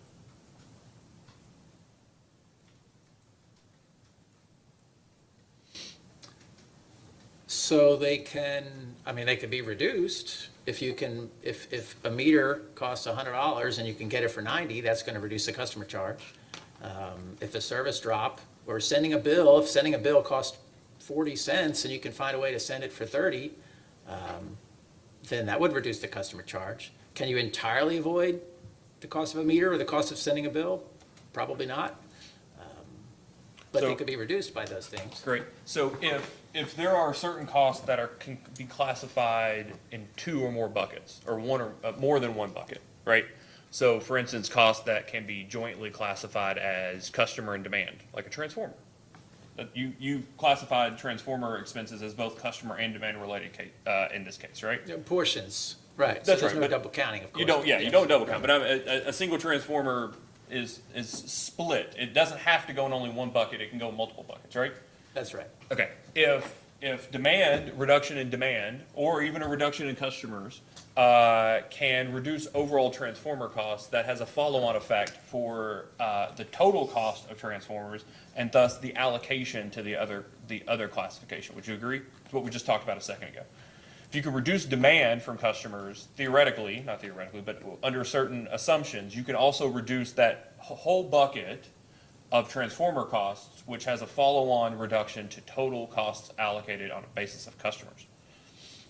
Yes, theoretically, that is true. Okay, so when we talk about costs that you can avoid, right, do you have a concern that jointly classifying costs, like transformers, for instance, on a basis of customers and demand, hide or make less obvious the theoretical avoided costs that you can reduce based off of energy and demand going forward? No, I'm not concerned about that at all. Okay, so what, Because. go ahead, please. As I think Mr. Williams indicated, he would, and I think as you maybe, I imply or infer a preference for from the commission, the utilities should perform these studies and review their rates with some frequency. It should be more frequent. I recommend to co-ops, and actually all utilities, that they should do a cost study every 3 years. No more than 5, but preferably every 3 years. Now, I recognize that there may be some self-interest there. You might say, oh, of course you do. You probably want them to do it every year. I'm not saying they have to use me. They can go out for bids or hire somebody else or whatever. My recommendation is the same. And that's the same reason I like to look at the map when I'm taking a long trip with some frequency, because if I make a wrong turn, I want to correct it quickly instead of 3 hours later. It makes the correction more difficult. A cost study every 3 years allows you to revisit what changing parameters on your system, how those parameters, whether it's demand or whatever in your hypotheticals, the number of customers, the demand, the transformer size, the quantity, the cost, those things can get captured. The reason I say that is because rate design, for the most part, is an embedded activity. We set rates based on an adjusted test period. If you think that test period, those amounts are going to change over time, then do those cost studies again over time. But they are based on a snapshot in time. That's just how they work. Mm-hmm. And that's how they should work in order to be consistent and fair to the current members and to avoid intergenerational inequities and things of that sort. So in my view, if you do the cost study with some frequency, say it is every 3 years, then the updated parameters in that study would capture the hypothetical scenarios that you set forth for our discussion here today in a way that would be accurate as those factors change over time. So what portion of transformers are being allocated to the residential energy charge versus the demand charge? Or versus the customer charge, excuse me? Sorry, say that again. Yeah, so are approximately 60% of transformers, secondary transformers, being allocated, classified as customer related as opposed to demand related? Yes. Yeah, okay. So, not just to residential, Yeah, but just to customer related for the classes. that's great. That's Okay. great. All right, so 60% of secondary transformers, right, or approximately, we'll just call it 60%. We'll Is that fair? estimate. Okay, all right. If Mr. Williams or any utility, right, wanted to use rate design, okay, the rates they charge, as a way to induce customer behavior in a way that, in furtherance of trying to reduce overall costs. Okay, so again, rate design, you were talking about earlier, cost of service is about paying for or properly allocating embedded expenses, ensuring the revenue requirement is recovered. But for purposes of trying to reduce the total cost of service, right?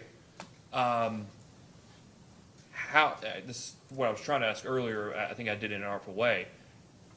How does using an embedded cost of service study and the resulting rates help inform the ability to reduce expenses on a going forward, or send appropriate signals to customers in order to incent or to change their usage behavior that can reduce overall capital expenses? So I think I understand the question. Steer me wrong if I don't in my response, but I'm not sure the cost of service study is the tool for that. For the very reason I just stated, that the cost study tells you which classes are responsible for or create the costs for demand, energy, and customer for an adjusted 12-month test period. And that is a different construct altogether than trying to identify target outcomes for your membership with respect to helping you lower costs. In other words, your actual costs from last year, adjusted or unadjusted costs from last year, are decoupled from what you want to do going forward. If I want to reduce costs or spend less on transformers or whatever else, change healthcare, change benefits, all those kinds of costs, those things aren't going to be captured in the unadjusted cost study. You can make pro forma adjustments, and you can say, oh, I know, let's go out and we'll say we're going to increase the interest expense, or we're going to reduce we're going to take out some of those costs that Ms. Goad asked me about that the Attorney General's witness suggested we take out. And yes, and building them into the cost study would help do what you suggested. But for the more broad kinds of initiatives where you want to significantly lower customer bills by changing their demands, and therefore your capital investments that take many, many years or are depreciated over many, many years, that becomes, in that scenario, the cost of service study is an unwieldy tool to accomplish that objective. Yep. If No, that helps. I don't, without expressing personal opinion, don't necessarily disagree.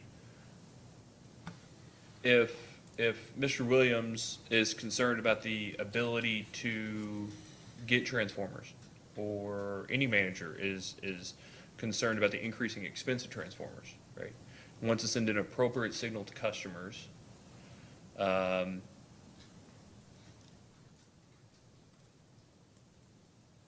that's the key. well, let me, sorry. So Sorry. Send an appropriate signal to customers, not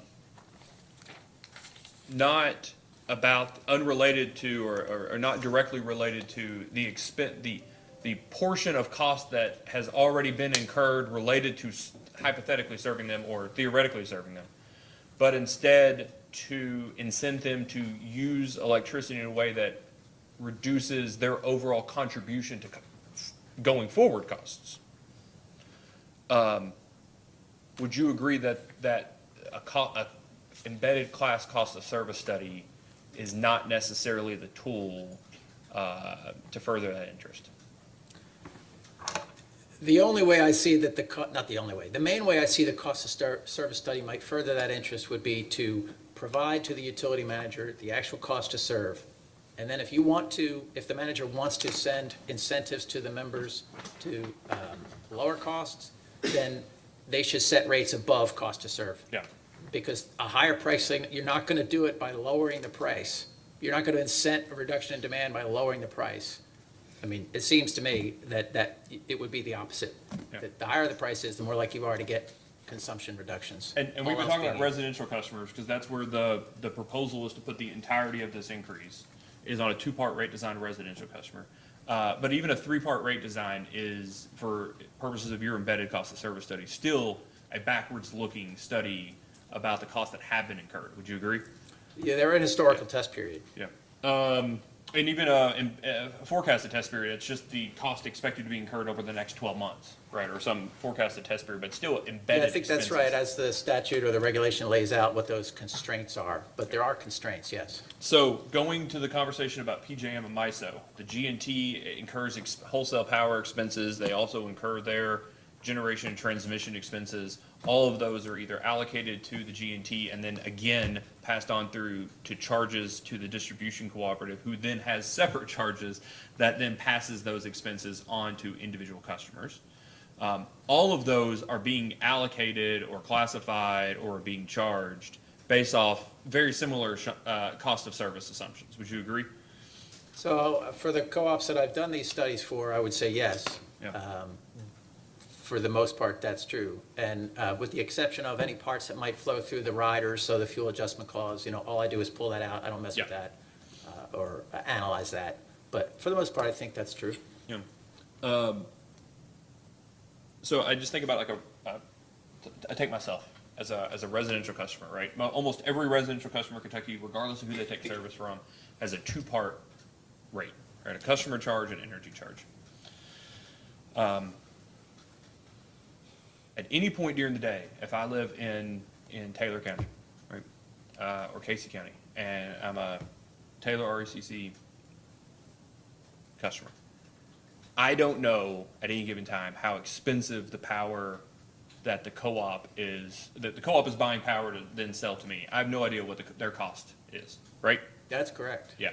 And I might know generally what the cost is, or at least the LMP cost of what it's costing, for instance, East Kentucky to buy power, right?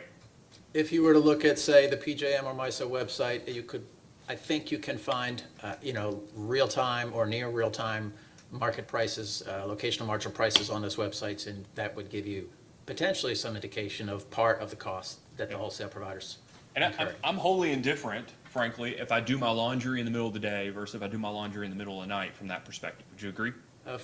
With respect to electric rates being the only variable, yes. Yeah. I'm wholly indifferent with a two-part rate design, for instance, that this matters with a 2 versus a 3. Wholly indifferent to whether I run all my appliances at the same time versus whether I stagger them out. Would you agree? Under a two-part rate, absolutely. Okay.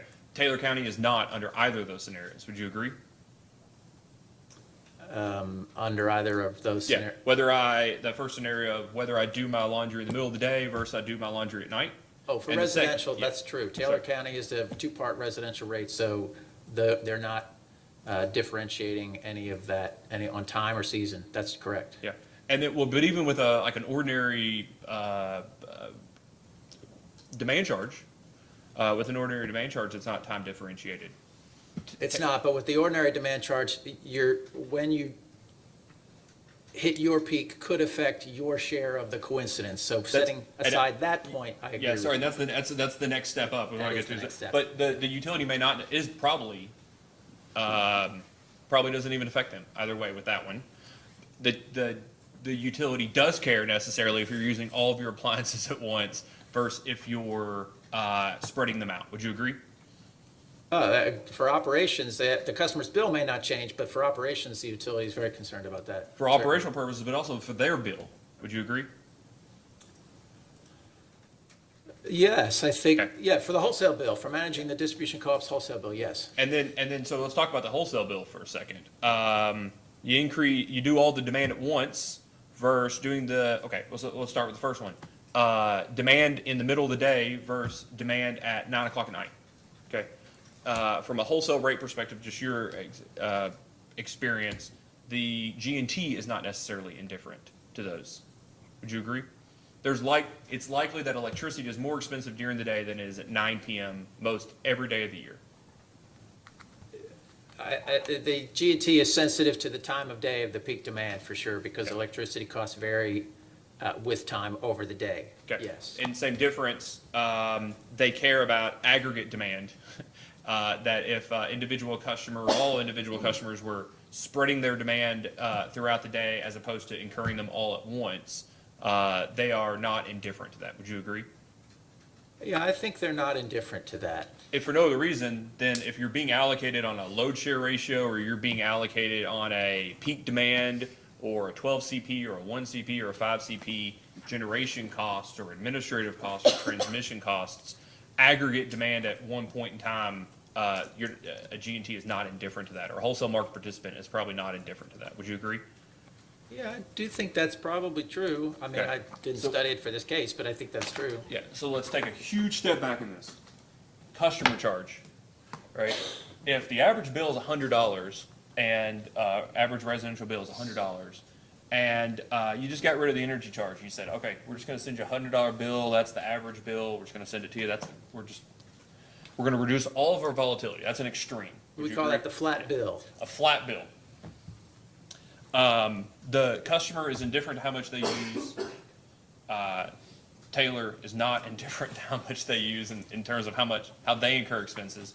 And the G&T is not indifferent to how that customer or all of those customers would use electricity, right? That's correct. Now, the extreme other end, just an energy charge, okay? Customers are extremely sensitive to how much electricity they use, not necessarily do they care about the time of day or the timing in which they use electricity. They can use it all at once, 1 month, still the same number of kWh, or they can use it throughout. But Taylor and the G&T are sensitive to how those customers use electricity throughout the month, right? How much they use, just flat out, yes. And then any combination of those two, customer charge and energy charge, on a sliding scale between those two, affect all three different entities differently, right? The individual residential customer, the G&T, and the distribution cooperative.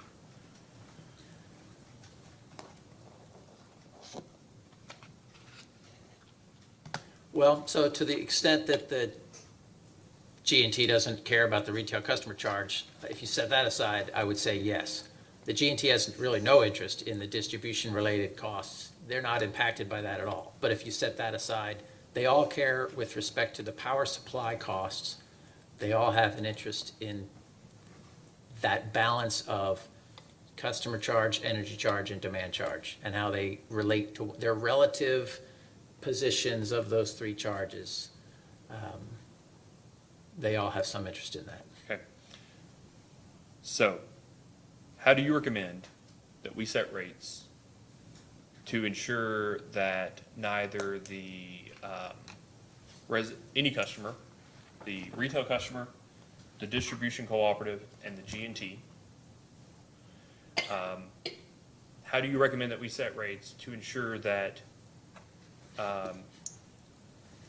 we're paying attention to how customers use electricity and reducing costs going forward, or smartly incurring costs going forward, versus focusing exclusively on how costs have been incurred in the past? So the question has several components, and the answers will differ based on, because the interests of the entities that you mentioned as a collective differ from one another. So the G&T has different interests than the distribution co-op, which has different interests than the residential member. So the residential member's objective function should be to reduce her bill or his bill as much as they can, while otherwise attaining their other personal comfort and requirements at home. Maximizing their own welfare, right? Call it welfare. Yeah. Right. Minimum bill, maximum comfort, whatever that balance is. Throwing in other things like with the balancing how much their economic situation and their personal situation. So that's one thing. And then the distribution cooperative they're kind of the middle person, right? They've got to manage the divergence between wholesale power bills on the one hand and retail member revenues on the other. So that interest implies they should want a close correlation between the rate structures, so that if I have if I don't have time differentiated rates from the G&T, I shouldn't offer time differentiated rates to my members, or otherwise I'll get out of whack. If I don't want to have to manage that risk. So these rate structures that they get from the wholesale should be similar to what they give to the retail to minimize their risk. And then the G&T has its own set of risks to manage with respect to its power supply and its participation in a regional integrated market. So there's not one answer to your question because you lump those three together. My recommendation, to get back to it, your question, is for retail would be to set rates based as closely as possible, as much as you can, on cost-based rates. So for the distribution cooperative, you should set rates based on what the cost study says the rates should be. recognizing that initial conditions are not equal to zero, so we're not going to jump from a $10 customer charge, rounding, to a $30 customer charge, because that would be potentially create some rate shock for some of the members. But some degree of movement. I mean, you talked about those two boundaries. Taylor County's basically at the one boundary right now. The customer charge is $10 a month, and the energy charge picks up. The energy charge is almost the whole bill, and it should be the customer charge should be 3 times that much. We're not suggesting it should be. We're going to move it up $6. Whatever that percent is, doesn't matter because the number's so small. You're basically at zero right now when you compare to the other co-ops across the country. So you got to have some movement there. As for the G&T, it's a whole different issue because they have a whole bunch of different members whose consumption pattern's different, how much industrial they have versus residential, they can be different. And then their requirements in the wholesale markets can differ too. So the East Kentucky doesn't necessarily have the same kind of decision-making that Big Rivers does because of the differences between MISO and PJM. But for the distribution co-ops, it's not hard. You should move your rate structures towards cost-based rates in a manner that largely mirrors the way that you incur costs from East Kentucky or Big Rivers. Generally follow that structure without introducing other variables that puts your co-op's fiduciary position at risk, and move gradually over time towards the cost-based rates. In terms of these signals, you want to provide incentives for customers to lower cost. Number one, they should already have those just by virtue of, you mentioned yourself, or me as a homeowner, I try to manage my costs. I try to reduce them as much as I can. So I go around and turn the lights off in the rooms that no one's in, that kind of thing. I have that incentive today. I don't need the electric company to reduce my customer charge to make me want to do that. I kind of think it's not a very, I personally don't think the electric rates are as effective, maybe is the right word, effective a tool for that kind of incentivizing at the residential level as we might in these kind of theoretical discussions. To me, you're so far off of cost-based rates right now, you've got to make a move towards the cost-based rates. And then if you file these studies more frequently, you look at it more frequently, you assess, then you can manage it more closely. But we're in the spot here where you were with my old black and white TV growing up, where you had the coarse tuning and the fine tuning on the knobs, right? We're messing with the coarse tuning right now. We need a big fix. And you can mess with the fine tuning later after you get a little bit closer to getting out of the bottom of the barrel, which is where Taylor is with respect to what it charges its customers. Then later on, you can make those refinements that set more, after you fix these big problems, you can make the refinements that maybe incentivize customers to change their consumption patterns in a way that other public policies don't do. And I think I heard it in your answer, but are you saying that refinement necessarily requires incremental and recurring cost of service studies and rate design changes? I would say more frequent reviews and more frequent review presumably would imply to me less sizable changes. So smaller, more frequent adjustments to rates. After you get to a point where you're within a reasonable grasp of cost-based rates, then you can make those refinements smaller and more frequently. Okay, Ms. Honaker? I think I just have one, because I think you just covered what one of mine was that I was gonna follow up on.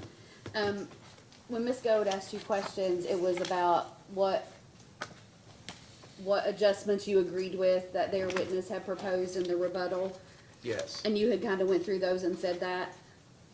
But even though you agreed to that and agreed that the revenue requirement should be that 244, whatever it was, thousand less, Right. you didn't recommend that the customer charge change, correct?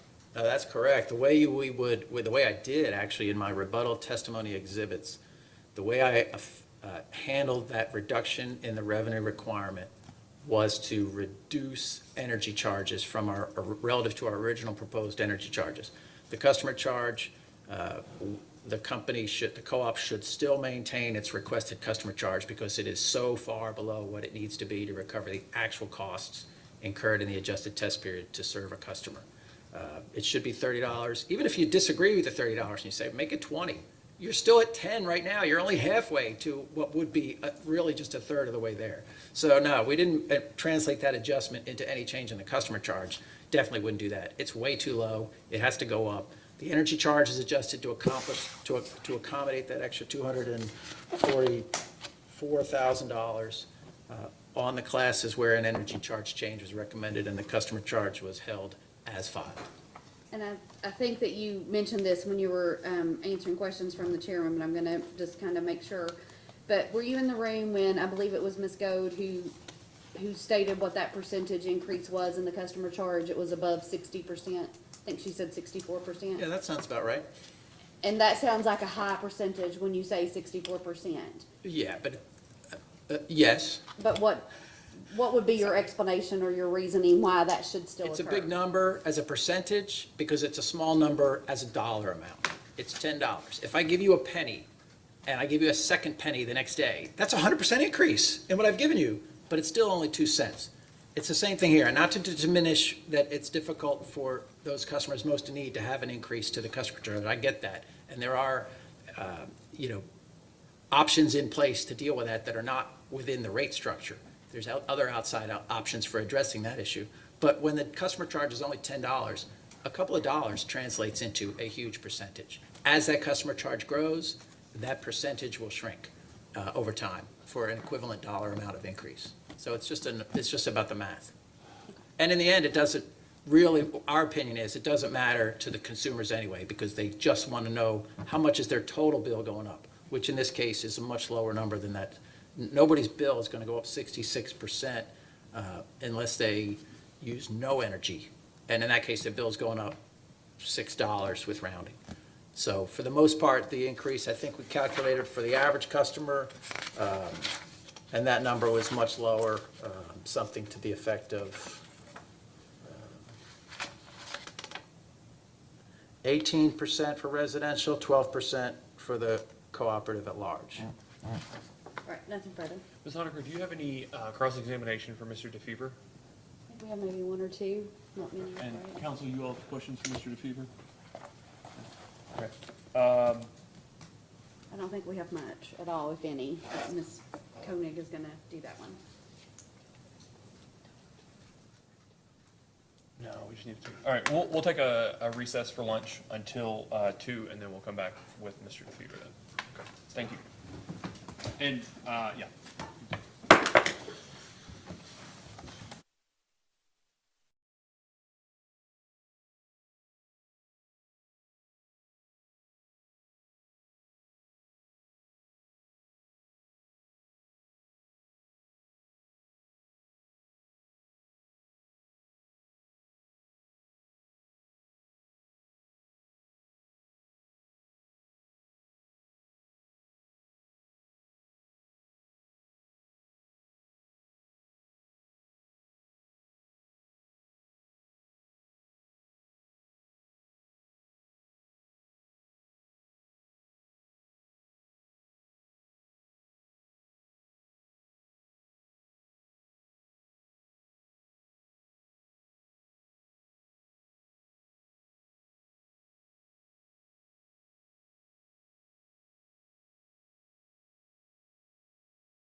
Before you came in, everybody was telling us it was gonna be longer. I'm gonna tell her, I'm like, We're back on the record in case number 2023-00147. 147. We've, well, before we move on, Ms. Honaker, do you have anything else for the applicant? No. Ms. Goad, would you like to call your witness? Yes, thank you, Chairman. The Attorney General's office calls Mr. John DeFever to the stand. Please raise your right hand. Do you swear or affirm that the testimony you're about to give is true and correct under penalty of perjury? Oh, we can't hear you, Mr. DeFever. Let me, hold on one second. We may be on mute here. No? Nope, we're not getting any audio from you. No, we cannot. I can read your lips, but I'll text him. He may have it muted. It doesn't look like, it looks like Yeah. his microphone's green. maybe it's not turned up, the volume?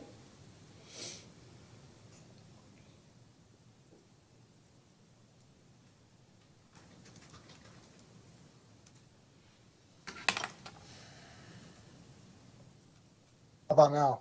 we can hear you great. All right, could you please raise your right hand? Yes, Do you swear or affirm that the testimony you're about to give is true and correct under penalty of perjury? I do. Okay, please state your name and business address for the record. John Charles DeFever. My business address is 15728 Farmington Road, Livonia, Michigan. Ms. Goad? Thank you, Chairman. Mr. DeFever, what is your occupation?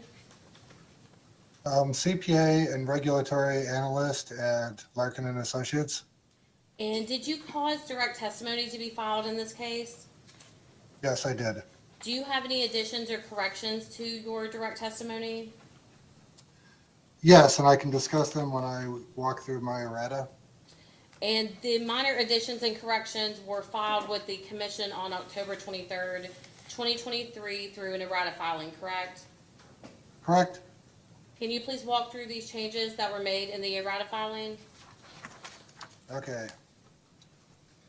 For my adjustment to the 401K expense, I had intended to remove the cost related to the increase from 10% to 16%. However, my adjustment inadvertently included an increase related to the change in personnel. My errata revised the testimony and exhibits to reflect my adjustment to remove only the cost related to the change from 10% to 16%. This impacts the overall recommended increase as reflected in my revised schedules.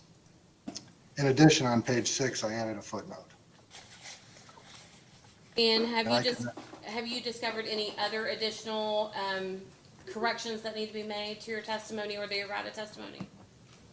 Yes, it just came to my attention that my errata calculation was incorrect as it did not consider the change from gross wages to base salary. So I will file another errata to make this correction.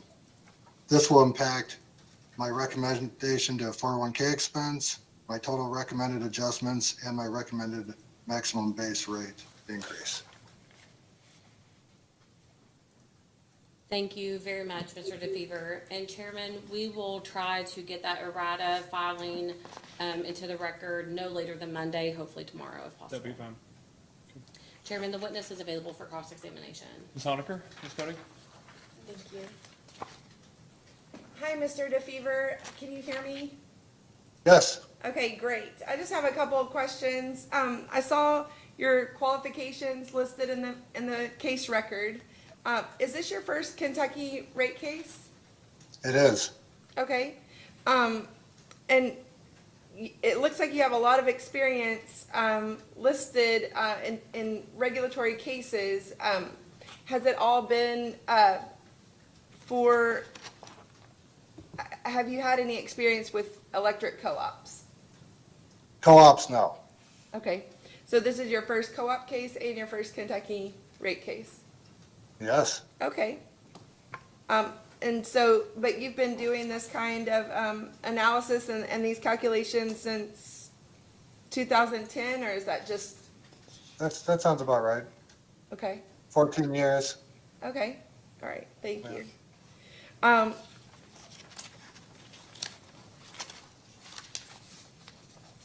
Okay, And so if you have a user that has an above average energy cost, if the energy charge is increased, will their bill go up?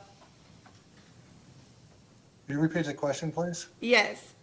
If you have an above average energy user, ratepayer, that uses more energy than another, and the rates go up and it's on the energy charge, are they gonna pay more on their bill?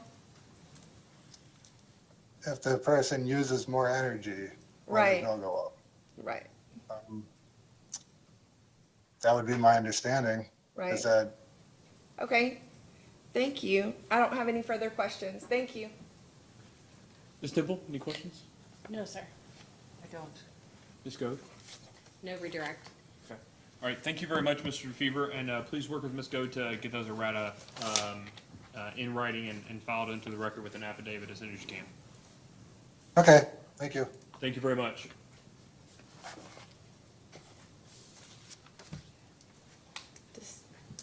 Ms. Goad, anything else? Nothing. Okay. Thank you. All right.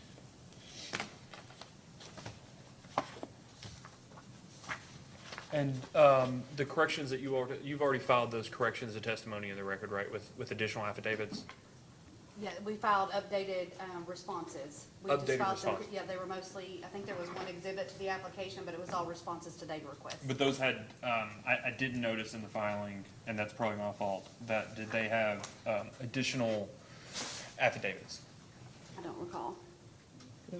Okay, They do you did, all- we can add those. Would you all mind? Yep. Just so that we know that, I get that they revert back to previous responses that are under oath or affidavit, but I didn't see in the initial filing that that was necessarily the case. Okay. All right, thank you. All right, I have, and I'm working from memory here, I think the rates were initially filed requesting new rates July 1. I think it was a little later than that. So we've got a bit of time I think it before was this. December 6th, they're suspended through December 6th. I think that's right. I think the suspension, we've got a couple months, and certainly for the statutory, even longer than that. Yeah, December 6th. It's statutory, the following April 6th. If data requests are issued by, if post-hearing data requests are issued by Monday, the 30th, Ms. Go, did you say you had 2 today, is that right? Or did you just have the 1 post-hearing data request? I think I may have had 3. That's fine. Just a couple? Just a few, yeah. Okay, just the ones you mentioned today, I guess is what I'm Yes, asking, okay. yes. And you all won't have any for Mr. DeFever, is that correct? No. Okay, and I think we'll have a handful, commission staff will. So if those requests are issued on the 30th, how much time would you all need to respond? I talked to Ms. Walters before she left because I think they're mostly going to be her that responds to those, and she said a week. She could have them done. Let's go ahead and give you to the 9th, Okay. so a week and a half. And as always, if you need additional time for discrete responses, please timely seek those, don't wait till the day they're due, and then please make sure that you only seek additional time for the ones that you need more time for, and follow the rest as they're complete. So if post-hearing data requests are due the 9th, the next question is, would you all like to brief post-hearing, Ms. Honaker? Yes. Ms. Goad, would the Office of the Attorney General like to provide, or have an opportunity to provide post-hearing briefs? I believe so. Okay. So, does anybody have an objections to simultaneous initial briefs and simultaneous response briefs? No objection. Okay. So if the record is closed on the 9th, when would you all, how much time would you all like to file, post-hearing initial briefs? Stating each party's position. The 23rd, is Thanksgiving, so, yeah, let's not do that. How about,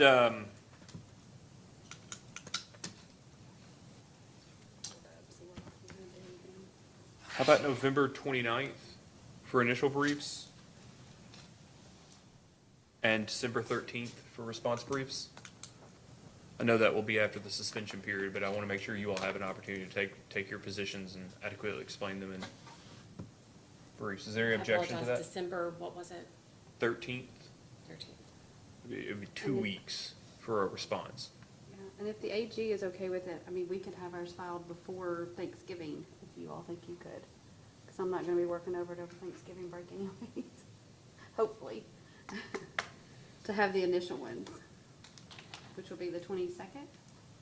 I defer to the utility. Well, but that raises the question of, if you filed the first one on the 22nd, how much time are you all looking for in the second one?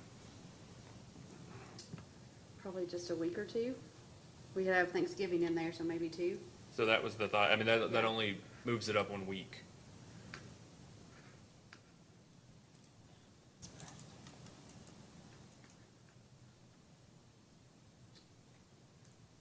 Let's go ahead and stick with November 29th, just so people have the additional time, because Ms. Goad won't have the entire record until the 9th. You all will certainly have the information available to you before you file the data request. So let's stick with initial briefs on the 29th and response briefs on the 13th. That'll give everybody effectively 2 weeks after the close of the record and another 2 weeks for a response.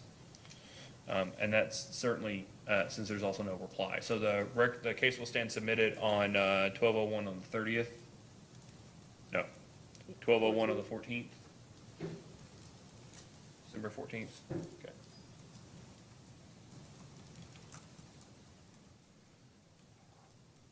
Is there anything else, Ms. Honaker? Ms. Goode? No, thank you. Ms. Tussey? Ms. Dimple? Okay. All right, thank you all very much. This hearing is adjourned.